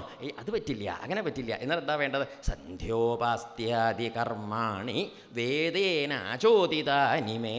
സന്ധ്യാവന്ദനാദി കർമ്മങ്ങൾ വേദേന അവനവൻ്റെ ശാഖയ്ക്കും ചരണത്തിനൊക്കെ അനുസരിച്ചപ്പോൾ വേദശാഖയ്ക്ക് യജുർവേദിയോള്, സാമവേദിയോള്, അതല്ല ഇനി ഋഗ്വേദിയോള് അശ്വലയന്മാരെ, കൗഷികന്മാരെ, അങ്ങനെയൊക്കെ അവനവൻ്റെ സമ്പ്രദായങ്ങളുണ്ടാവില്ലേ? അപ്പോൾ അവനവൻ്റെ ഗുരുനാഥന്മാരെങ്ങനെയാണ് ഉപദേശിച്ചത്, എനിക്ക് തന്നത് സമ്പ്രദായങ്ങൾ എങ്ങനെയാണ് നോക്കി അതിനനുസരിച്ച് സന്ധ്യാവന്ദനാദി കർമ്മങ്ങളൊക്കെ ചെയ്യണം എന്നാണ്. ഈ സന്ധ്യാവന്ദനം ചെയ്യാതെ കണ്ട് എന്ത് ചെയ്താലും നിഷ്ഫലാണെന്നാണ് പറയുക. അങ്ങനെ ഈ ദേവി ഭാഗവതത്തിലൊക്കെ പറയും, സന്ധ്യാവന്ദനം ചെയ്യാത്തവൻ എന്താണെന്നറിയോ? വിഷഹീനോ യഥോരഗ എന്ന് പറയും. എന്താ? ചേരയുടെ മാതിരിയാണ്. ഇതിൻ്റെ മാതിരി ചേര ഉണ്ടല്ലേ? ചേര ചന്ത പാമ്പിൻ്റെ മാതിരിയൊക്കെ ഉണ്ടാവും. ആദ്യക്കാരൊക്കെ കാണുമ്പോൾ ഞെട്ടും. ആദ്യക്കാരല്ലാത്തവർ കാണുമ്പം ചേര ഞെട്ടും. എന്താ കാരണം? കുട്ടികളൊക്കെ കണ്ടാൽ പേടിക്കും ചേര ആകൃതിയും പ്രകൃതിയും കണ്ടിട്ട്. വിഷമൊന്നും ഇല്ല, അതുകൊണ്ട് ആർക്കും ഒരു വിലയില്ല. ആര്? ചേര. അങ്ങനെയല്ലേ പതിവ്? അപ്പോൾ വിഷഹീനോ, നമ്മൾ പാമ്പിനെ കണ്ടാൽ പേടിക്കേണ്ടത് എന്തുകൊണ്ടാ? പിശാത്തി കണ്ടിട്ടോ? പാമ്പിൻ്റെ കയ്യിൽ പിശാത്തി വടി ബോംബൊന്നുമില്ല. പാമ്പിനെ പണ്ടേ നമുക്ക് പേടി. എന്താ കാരണം? പാമ്പിന് വിഷമുള്ളതുകൊണ്ടാണ്. ഇല്ലെങ്കിൽ വിഷമില്ലാത്ത പാമ്പിനെ നീർക്കോലിയെ കണ്ടാൽ നമ്മൾ എന്തെങ്കിലും ബോർഡാവിടുന്നെന്ന് പറയില്ലേ? പുറകൈകൊണ്ട് അങ്ങനെ തട്ടിയിട്ടാണ് കുളത്തിലിറങ്ങി മുങ്ങിയത്. നീർക്കോലി പറഞ്ഞു ഓ 4 അങ്ങനെയുണ്ടോ ഒരു അപമാനം? അതെന്താ? മൂർഖം പാമ്പാച്ച എന്താ ചെയ്യുക? ഒരു അഭിവാദ്യം, ഒരു തൊഴിൽ, നമ്മൾ മുണ്ട് മടക്കി കൊടുത്തൊരു ഓട്ടം. എവിടേക്ക്? ശരിയോ തെറ്റോ? എന്താ കാരണം? അതിന് വിഷമുള്ളതുകൊണ്ടാണേ. അപ്പോൾ പാമ്പിനെ പാമ്പാക്കി പേടിപ്പിക്കുന്ന രീതിയിലൊരു നിലയും നിലവാരമാക്കി നിർത്തുന്നതിൻ്റെ വിഷമാണേ. അപ്പോൾ വിഷമില്ലാത്ത പാമ്പ് എന്ന് പറഞ്ഞ അർത്ഥം എന്താ? ഒരു കഥയില്ലാത്ത എന്നർത്ഥം. അപ്പോൾ പാമ്പിന് വിഷമില്ലാണ്ട പോയി അതോടെ വിഷഹീനോ യഥോര. സന്ധ്യാവന്ദനാദി കർമ്മങ്ങളൊക്കെ നിഷ്ഠയോടുകൂടി ചെയ്യണം. എന്നിട്ട് എന്ത് ചെയ്യണം? ഭഗവാനെ ഭജിക്കാൻ പുറപ്പെടാം. എങ്ങനെയത് പറയുമ്പം ഭഗവാനെ വിഗ്രഹത്തേക്ക് ഭജിക്കുക എന്നൊക്കെ പറഞ്ഞില്ലേ? വിഗ്രഹമാവുമ്പോൾ പല ജാതി ഉണ്ട്. ശൈലി, ദാരുമയി, ലൗഹി, ലേപ്യ, ലേഖ്യ ച സൈകതി, മനോമയി, മണിമയി, പ്രതിമ, അഷ്ടവിധാ സ്മൃത. 8 ജാതി പ്രതിമയുണ്ട്. ഏതൊക്കെയത്? ശൈലി, കല്ലുകൊണ്ടുള്ള പ്രതിമ. നമ്മൾ അമ്പലത്തിലൊക്കെ കണ്ടിട്ടില്ലേ? വിഷ്ണു ഭഗവാന്റെയൊക്കെ പ്രതിമ കല്ലുകൊണ്ട്, ശിലാപ്രതിമ ആണ് ശൈലി. ദാരുമയി, ദാരുമയി പറഞ്ഞാൽ മരം കൊണ്ട് ഉണ്ടാക്കുന്നത്. ഈ ഭദ്രകാളി ദേവി ഭഗവതിക്കൊക്കെ ചില ദിക്കില് ഈ വരിക്കപ്ലാവിൻ്റേത് കടഞ്ഞുണ്ടാക്കിയിട്ട് വിഗ്രഹം കൊത്തിവെക്കില്ലേ? അതാണ് ദാരുമയി, മരം കൊണ്ട്. പിന്നെ ലൗഹി, ലൗഹി ലോഹം കൊണ്ട്, പഞ്ചലോഹം കൊണ്ട് വാർക്കുക. സ്വർണ്ണത്തിൽ, വെള്ളിയിൽ എന്നൊക്കെ പറഞ്ഞ പ്രതിമ ഉണ്ടാവില്ലേ? നമ്മൾ പുറത്തൊക്കെ എഴുന്നള്ളിക്കുന്ന തടമ്പില്ലേ? ആനപ്പുറത്തൊക്കെ എഴുന്നള്ളിക്കില്ലേ? തടമ്പ്, പഞ്ചലോഹത്തിൽ വാർത്ത തടമ്പ്, അതൊക്കെ ലൗഹി, ലോഹം കൊണ്ടുള്ളത്. അതുപോലെ പിന്നെ ലേപ്യ, ലേപ്യ പറഞ്ഞാൽ ലേപനം ചെയ്തിട്ട് ചായം തേച്ചൊക്കെ ഉണ്ടാക്കില്ലേ ചില ദിക്കിൽ? അങ്ങനെയൊക്കെ ഉണ്ട്. ലേപ്യ, ലേഖ്യ, ലേഖനം ചെയ്ത് വരച്ചുണ്ടാക്കുന്നത്. സൈകതി, സൈകതം, സികതം മണൽ, മണ്ണോണ്ടും മണലോണ്ടും. ചിലരൊക്കെ ചില സമ്പ്രദായക്കാരുണ്ട്, പുഴയിൽ കുളിയൊക്കെ കഴിഞ്ഞു, അപ്പോൾ നിത്യദേവാരൊക്കെ ഉള്ളവരാവും. അപ്പോൾ അവരെന്ത് ചെയ്യും? പുഴയുടെ കരയിൽ മണലോണ്ടൊക്കെ എന്താ വെച്ചാൽ അവനവൻ്റെ ദേവാര സമ്പ്രദായം ഉണ്ടാക്കിയിട്ട് അതിലേക്ക് പൂജയൊക്കെ കഴിക്കും. അങ്ങനെയൊക്കെ ഉണ്ട് ഓരോ സമ്പ്രദായക്കാരെ. അതാണ് എന്താ പറഞ്ഞത്? സൈകതി, സൈകതി സിക്കതം കൊണ്ടുണ്ടാക്കിയത്. പിന്നെ എന്താ പ്രത്യേകത? അതിലുള്ളത് സൈകതി. ഓരോന്നിനും പ്രത്യേകതയുണ്ട്. പ്രത്യേകമായിട്ട് പറയും മനോമയി, അത് മാനസ പൂജയ്ക്കുള്ളത്. മണിമയി, മണികളെ കൊണ്ട്. മരതക ശിവലിംഗം എന്നൊക്കെ കേട്ടിട്ടില്ലേ? അത് വിശേഷമാണേ, മണികളെ കൊണ്ടുണ്ടാക്കുന്നതാണ്, വലിയ ഗേമാണ്. അപ്പോൾ മണിമയി ഇങ്ങനെ പറയുകച്ചാൽ പ്രതിമ അഷ്ടവിധ സ്മൃത. 8 ജാതിയിലാണ് ശാസ്ത്രങ്ങളിൽ പറഞ്ഞിരിക്കുന്നത്. ഇതിലേതെങ്കിലും ഒരു പ്രതിമ എടുത്തിട്ട് അതിലേക്ക് എന്ത് ചെയ്യണം? ചല, അചല എന്ന് പറഞ്ഞാൽ 2 ജാതിയുണ്ട്. ദ്വിവിധ, 2 തരത്തിൽ പറയും. ചല എന്ന് പറഞ്ഞാൽ നമ്മൾ ഈ നിത്യ തേവാരം എന്നൊക്കെ പറയില്ലേ? പണ്ട് അകത്ത് തേവാരം എന്നൊക്കെ കേട്ടിട്ടില്ലേ? അന്നിപ്പോൾ കേട്ടാൽ മനസ്സിലാവില്ല. അങ്ങനെ കിട്ടുക പണ്ടൊക്കെ തേവാരം ഉണ്ടാവും, പടിഞ്ഞാറ്റിയിലോ മച്ചിലോ എവിടെയെങ്കിലുമൊക്കെ ഉണ്ടാവും. അപ്പോൾ അതെങ്ങനെയാ വെച്ചാൽ വലിയ താലത്തിലോ പീഠത്തിലൊക്കെ ആവും. പല ദിക്കിലും പല മട്ടാണ്. ശാലഗ്രാമം ഉണ്ടാവും, നർമ്മദാശിലി ഉണ്ടാവും, ഭഗവതിയുടെ തരമ്പുണ്ടാവും, അതുണ്ടാവും, ഇതുണ്ടാവും, എല്ലാം ഉണ്ടാവും. ഈ തേവാരങ്ങളൊക്കെ ഉണ്ടാവും. ചിലക്കിൽ ഒന്നേ ഉണ്ടാവുള്ളൂ. എന്തായാലും അത് ചിലപ്പോൾ വേണമെങ്കിൽ ഒന്ന് അഭിഷേകം ചെയ്ത് ഇങ്ങോട്ട് നീക്കി വയ്ക്കാം, അങ്ങോട്ട് അതിനൊന്നും കുഴപ്പമില്ല. ചലയാണ് വേണമെങ്കിൽ ചിലക്കിൽ നടന്നു കൊണ്ടു നടക്കണവരുണ്ട്. തേവാരങ്ങളൊക്കെ ശാലഗ്രാമൊക്കെ കൂടെ കൊണ്ട് നടന്ന് ഉപാസിക്കുന്ന ചില വിദ്വാൻമാരൊക്കെ ഉണ്ട്. അങ്ങനെയൊക്കെ ഉണ്ട്. അപ്പോൾ അതൊക്കെയാണ് ഈ ചല എന്ന് പറഞ്ഞത്. ഇളകണത്, ചലിക്കണത്, ചലിച്ചു കൊണ്ടിടക്കാവുന്നത്. അചല എന്ന് പറഞ്ഞ് ഒന്നും പറയാനില്ല. നമ്മൾ അമ്പലത്തിൽ അഷ്ടബന്ധട്ട് ഉറപ്പിക്കുന്ന ബിംബങ്ങളില്ലേ? അതാണ് അചല. അത് ഇളക്കാൻ പാടില്ല. അത് അങ്ങനെ അഷ്ടബന്ധമൊക്കെ ഇട്ട് ഓർപ്പിച്ച് തന്ത്രി വന്ന് കലശം പൂജിച്ച് ആടി ചൈതന്യം വരുത്തി അങ്ങനെയൊക്കെയാണ് അത് പ്രത്യേകം. പിന്നെ ഈ അഷ്ടബന്ധം പീഠത്തിൻ്റെ നാളത്തിലെ ആ കുഴയും കൂടെ ഇറക്കിയിട്ട് ഉറപ്പിച്ച് അത് പിന്നീട് കുറേ കാലം കഴിയുമ്പം ഈ അഷ്ടബന്ധമൊക്കെ പോയിട്ട് ഇളക്കം തുടങ്ങി എന്ത് ചെയ്യും? വീണ്ടും എന്താണ് അഷ്ടബന്ധ നവീകരണം കലശം എന്നൊക്കെ കേട്ടിട്ടില്ലേ? വീണ്ടും ചൈതന്യം വരുത്താൻ ഈ പ്രക്രിയ ചെയ്യും. അങ്ങനെയാണ് അചല ഇളക്കാൻ പാടില്ലാത്തത്. അങ്ങനെ രണ്ട് ജാതി ഉണ്ട് വിഗ്രഹങ്ങൾ. എന്നിട്ട് എന്ത് ചെയ്യണം? ഈ വിഗ്രഹത്തിലേക്ക് ഭഗവാനെ ആവാഹിക്കണം. ആവാഹിക്കുക എന്ന് പറഞ്ഞാൽ എവിടുന്ന് ആവാഹിക്കുക? അവനവൻ്റെ ഹൃദയത്തിലിരിക്കണ ഭഗവത് സ്വരൂപത്തിൻ്റെ ഒരു കല, ഒരംശം അവിടെ നക്ഷതം കൂട്ടി ആവാഹിച്ച് വിഗ്രഹത്തിലേക്ക് യോജിപ്പിച്ചിട്ട് നല്ലോണം വേണ്ട മാതിരി ചേർത്ത് യോജിപ്പിച്ച് എന്ത് ചെയ്യുക? ജലഗന്ധ പുഷ്പധൂപദീപ നൈവേദ്യാദികളെ കൊണ്ട് വിസ്തരിച്ച് പൂജ കഴിക്കുക, ഭഗവാനെ പൂജ കഴിക്കുക. അതങ്ങനെ അവനവൻ്റെ സമ്പ്രദായത്തിൽ നന്നായിട്ട് പൂജ കഴിച്ച് ഭജിച്ചുറപ്പിച്ച് സർവസ്വം ഭഗവാനെ സമർപ്പിക്കുക, നിവേദ്യങ്ങളൊക്കെ സമർപ്പിച്ച് ഭഗവാൻ ഇഷ്ടപ്പെട്ടതായ സംഗതികളൊക്കെ സമർപ്പിച്ച് ഗീതവും വസ്ത്രവും അങ്ങനെ വേണ്ടതൊക്കെ സമർപ്പിച്ച് സന്തോഷിപ്പിക്കുക. എന്നിട്ട് എല്ലാം കഴിഞ്ഞ് സമർപ്പിച്ച് ഒടുക്കം എന്ത് ചെയ്യണം? അതാണ് പ്രത്യേകത. അവിടെ പറയും നല്ലോണം ഭഗവാനെ സ്തവൈ ഉച്ചാവചൈ സ്തോത്രൈ, അങ്ങനെ വേണം. പല ജാതി സ്തുതികളെ കൊണ്ടും സ്തോത്രങ്ങളെ കൊണ്ടൊക്കെ നല്ലോണം നമസ്കരിക്കുക. വൈദികങ്ങളായ സ്തുതികളുണ്ടാവും, അല്ലാത്ത സ്തുതികളുണ്ടാവും. അതൊക്കെ വെച്ച് തൊഴുത് നമസ്കരിച്ചിട്ട് ഒടുക്കം ഭഗവാന്റെ ആ പാദത്തിൽ അങ്ങോട്ട് വീണ് തൊഴണം. എങ്ങനെ വേണം? സ്തുത്വാ പ്രസീദ ഭഗവൻ ഇതി, അങ്ങനെയാണ് വേണ്ടത്. സ്തുതിച്ച് കഴിഞ്ഞിട്ട് എന്ത് വേണം? പ്രസാദിക്കണേ, ഇവിടുന്ന് അടിയൻ്റെ തൃപ്പാദം അല്ലേ, തലയിലേക്ക് ആ തൃപ്പാദം ഒന്ന് തൊട്ടങ്ങോട്ട് അനുഗ്രഹിക്കണേ എന്ന് പറഞ്ഞിട്ട് ആ കാൽക്കലേക്ക് അങ്ങോട്ട് എങ്ങനെയാണ് വീഴേണ്ടത്? അതാ പറഞ്ഞത്, ശിരോ മൽപാദയോ കൃത്വാ ബാഹുഭ്യാം ച പരസ്പരം, അങ്ങനെയാണ് വേണ്ടത്. അത് പ്രത്യേകം ശ്രദ്ധിക്കൂ കേട്ടോ. ആ ശിരസ് ഭഗവാന്റെ ആ പാദത്തിൽ മുട്ടിച്ചിട്ട് ബാഹുഭ്യാം ച പരസ്പരം അഭിവാദ്യം ചെയ്തിട്ടേ ആ ഇടത്തെ കൈയും വലത്തെ കൈ ഇങ്ങനെ ആ വലത്തെ കൈ കൊണ്ട് ഭഗവാന്റെ വലത്തെ പാദം, അതിൻ്റെ താഴെ ഇടത്തെ കൈ കൊണ്ട് ഇടത്തെ പാദം തൊട്ടിട്ട് എന്ത് പറയണം? പ്രപന്നം പാഹി മാം ഈശാ ഭീതം മൃത്യുഗ്രഹാർണവാത്, ഈ സംസാരസാഗരത്തിൽ ആ സംസാരം മുതലേയും പിടിച്ച കഷ്ടത്തിലായിട്ട് കിടക്കണ എന്നെ രക്ഷിക്കണേ ഭഗവാനെ, ഇവിടുന്ന് ഇങ്ങോട്ട് കരകയറ്റണേ എന്നും പറഞ്ഞ് പണ്ട് ഗജേന്ദ്രനൊക്കെ പറഞ്ഞില്ലേ, അജാതി ഭാഷയിൽ പറഞ്ഞങ്ങോട്ട് നമസ്കരിക്കുക. നമസ്കരിച്ച് ഭഗവാന്റെ പൂജ പൂർത്തിയാക്കിയിട്ട് എവിടെ നിന്നാണോ ആവാഹിച്ചത് അവിടേക്ക് ഉദ്ദേശിക്കണം. എവിടെ നിന്ന് ആവാഹിച്ചത്? ഹൃദയത്തിൽ നിന്ന്. ഇപ്പോൾ എവിടേക്കാണ് ഉദ്ദേശിക്കുന്നത്? ഹൃദയത്തിലേക്ക്. ഇപ്പോൾ ഹൃദയത്തിൽ നിന്ന് ആവാഹിച്ചു കൊണ്ടുവന്ന് ഇരുത്തി പൂജ കഴിച്ച് ഹൃദയത്തിലേക്ക് തന്നെ ഉദ്ദേശിച്ചു. ഇപ്പം നമ്മൾ എവിടുത്തെ ഭഗവാനെയാണ് പൂജ കഴിച്ചത്? അപ്പോൾ എവിടുത്തെ ഭഗവാനെയാണ് പൂജ കഴിച്ചത്? അവനവൻ്റെ ഹൃദയത്തിലിരിക്കണം ഭഗവാൻ. അതുകൊണ്ടാണ് നിത്യം ഭഗവാനെ ഉപാസിച്ച് ഭജിച്ച് പൂജ കഴിക്കണവരുടെ ഹൃദയത്തിൽ എന്നും ഭഗവാന്റെ ആ പ്രഭ നല്ല തിളങ്ങിയിരിക്കും. ഈ വെള്ളോട്ട് പാത്രം പോലെയാണ്. ഊട്ടുകിണ്ടി വെള്ളോട്ടിൻ്റെ കിണ്ടിയൊക്കെ നിത്യം തേക്കണ കിണ്ടി എങ്ങനെ ഉണ്ടാവും? തങ്കം പോലെ ഇരിക്കും. ശരിയല്ലേ? അത് എന്നാൽ ആ കാട്ടിലോ വീട്ടിലോ എവിടെയും കൊണ്ടുപോയിട്ടിട്ട് 10-16 കൊല്ലം കഴിഞ്ഞ് എടുത്തുകൊണ്ടോന്നല്ലോ കരി പിടിച്ച ക്ലാവ് പിടിച്ച് വൃത്തിയും വെടുപ്പും ഇല്ലാണ്ടിരിക്കില്ലേ? അത് നിത്യം തേക്കണം. തേക്കുക വെച്ചാൽ എന്നും ഉപാസിക്കണം. എന്നാലേ എന്ത് തിളങ്ങിയിരിക്കുള്ളൂ? ഭഗവാന്റെ സ്വരൂപം. ഇതാണ് വേണ്ടത്. വിഗ്രഹാദികളിലൊക്കെ ഭഗവാനെ ഭജിക്കണമെന്ന് നമ്മൾ പറയുമ്പോഴും വിഗ്രഹത്തിനെയല്ല ഭജിക്കണത്, വിഗ്രഹത്തിലാണ് ഭജിക്കണത്. ആരെ? അവനവൻ്റെ ഹൃദയത്തിലേക്ക്. ഇതാണ് വിദ്യ. ക്രിയായോഗത്തിൻ്റെ സമ്പ്രദായം അങ്ങേക്ക് പറഞ്ഞു തന്നു എന്നും പറഞ്ഞു. ഇങ്ങനെ ചുരുക്കത്തിൽ ഭഗവാൻ ഉദ്ധവർക്ക് ഭഗവാന്റെ ഉപാസനാ സമ്പ്രദായത്തെ ക്രിയായോഗത്തെയും പറഞ്ഞു കൊടുത്തു. ഇങ്ങനെ ഇപ്പം ആ സംസർഗത്തെ നേരിയാക്കി കൊണ്ടുവന്ന് സംസർഗമൊക്കെ നേരിയാക്കി കൊണ്ടുവന്ന് ആ പറയുന്നതിനൊരു ഘടനയുണ്ട് കേട്ടോ. സംസർഗമൊക്കെ നേരിയാക്കി വന്നാലേ ഭഗവാനെ പൂജ കഴിക്കാനൊക്കെ തോന്നുള്ളൂ. ഉള്ളു ശുദ്ധാവണം, എന്നാലല്ലേ ഈശ്വരീയമായ ഭാവം ഉണ്ടാവുള്ളൂ. അതുകൊണ്ട് ഹൃദയത്തെ കാമകാലുഷ്യത്തിൽ നിന്ന് കുറേശ്ശെ വേർപെടുത്തി ഭഗവത് പൂജയിലേക്ക് ഏർപ്പെടുത്തി അങ്ങനെ അതിലങ്ങോട്ട് വ്യാപരിപ്പിച്ച് ഭഗവാനോട് അങ്ങോട്ട് ചേരണം. ഇതാണ് വിദ്യ. ഉദ്ധവരേന്നും ഉദ്ധവർ പറഞ്ഞു സന്തോഷമായി എന്നും പറഞ്ഞു. ഇതുണ്ടായി. എന്നിട്ട് ഇനിയിപ്പോൾ ഉദ്ധവർ ഒടുക്കത്തൊരു ചോദ്യം ചോദിക്കേണ്ട കേട്ടോ. അതൊക്കെ ഇനി അടുത്ത തവണ കേൾക്കാം. ഏതായാലും സമയമായി. ഇത്രയും ഇവിടെ വരാനും സജ്ജനങ്ങളെയൊക്കെ കാണാനും മഹാത്മാക്കളെയൊക്കെ തൊഴാനും എല്ലാറ്റിനും സാധിച്ചു. വലിയ ഭാഗ്യം. ഇവിടേക്ക് എത്തിപ്പെടാൻ സാധിക്കുമെന്ന് സംശയിച്ചിട്ടാണ് പോകുന്നത്. ഏതായാലും നേരത്തിന് മുമ്പ് തന്നെ എത്താനൊക്കെ പറ്റി. അങ്ങനെ പതിവില്ലാത്തതാണ്. ഏതായാലും ഭഗവാന്റെ കാരുണ്യമാണ്. എല്ലാവരുടെയും പാദത്തിൽ വീണ്ടും നമസ്കരിക്കുകയാണ് ഭഗവാനെ. ശ്രീകൃഷ്ണ ഭഗവാന്റെ മഹിമയും ഭഗവാൻ മഹാദേവൻ്റെ കാരുണ്യമൊക്കെയാണ് കാരണം. ഭഗവാനെ നമസ്കരിക്കണം, സജ്ജനങ്ങളെ നമസ്കരിക്കണം. ഇതിവിടെ അവസാനിപ്പിക്കുകയാണ്. കായേന വാചാ മനസേന്ദ്രിയേർവാ ബുദ്ധ്യാത്മനാ വാ പ്രകൃതേ സ്വഭാവാൽ കരോമി യദ്യത് സകലം പരസ്മൈ നാരായണായേതി സമർപ്പയാമി.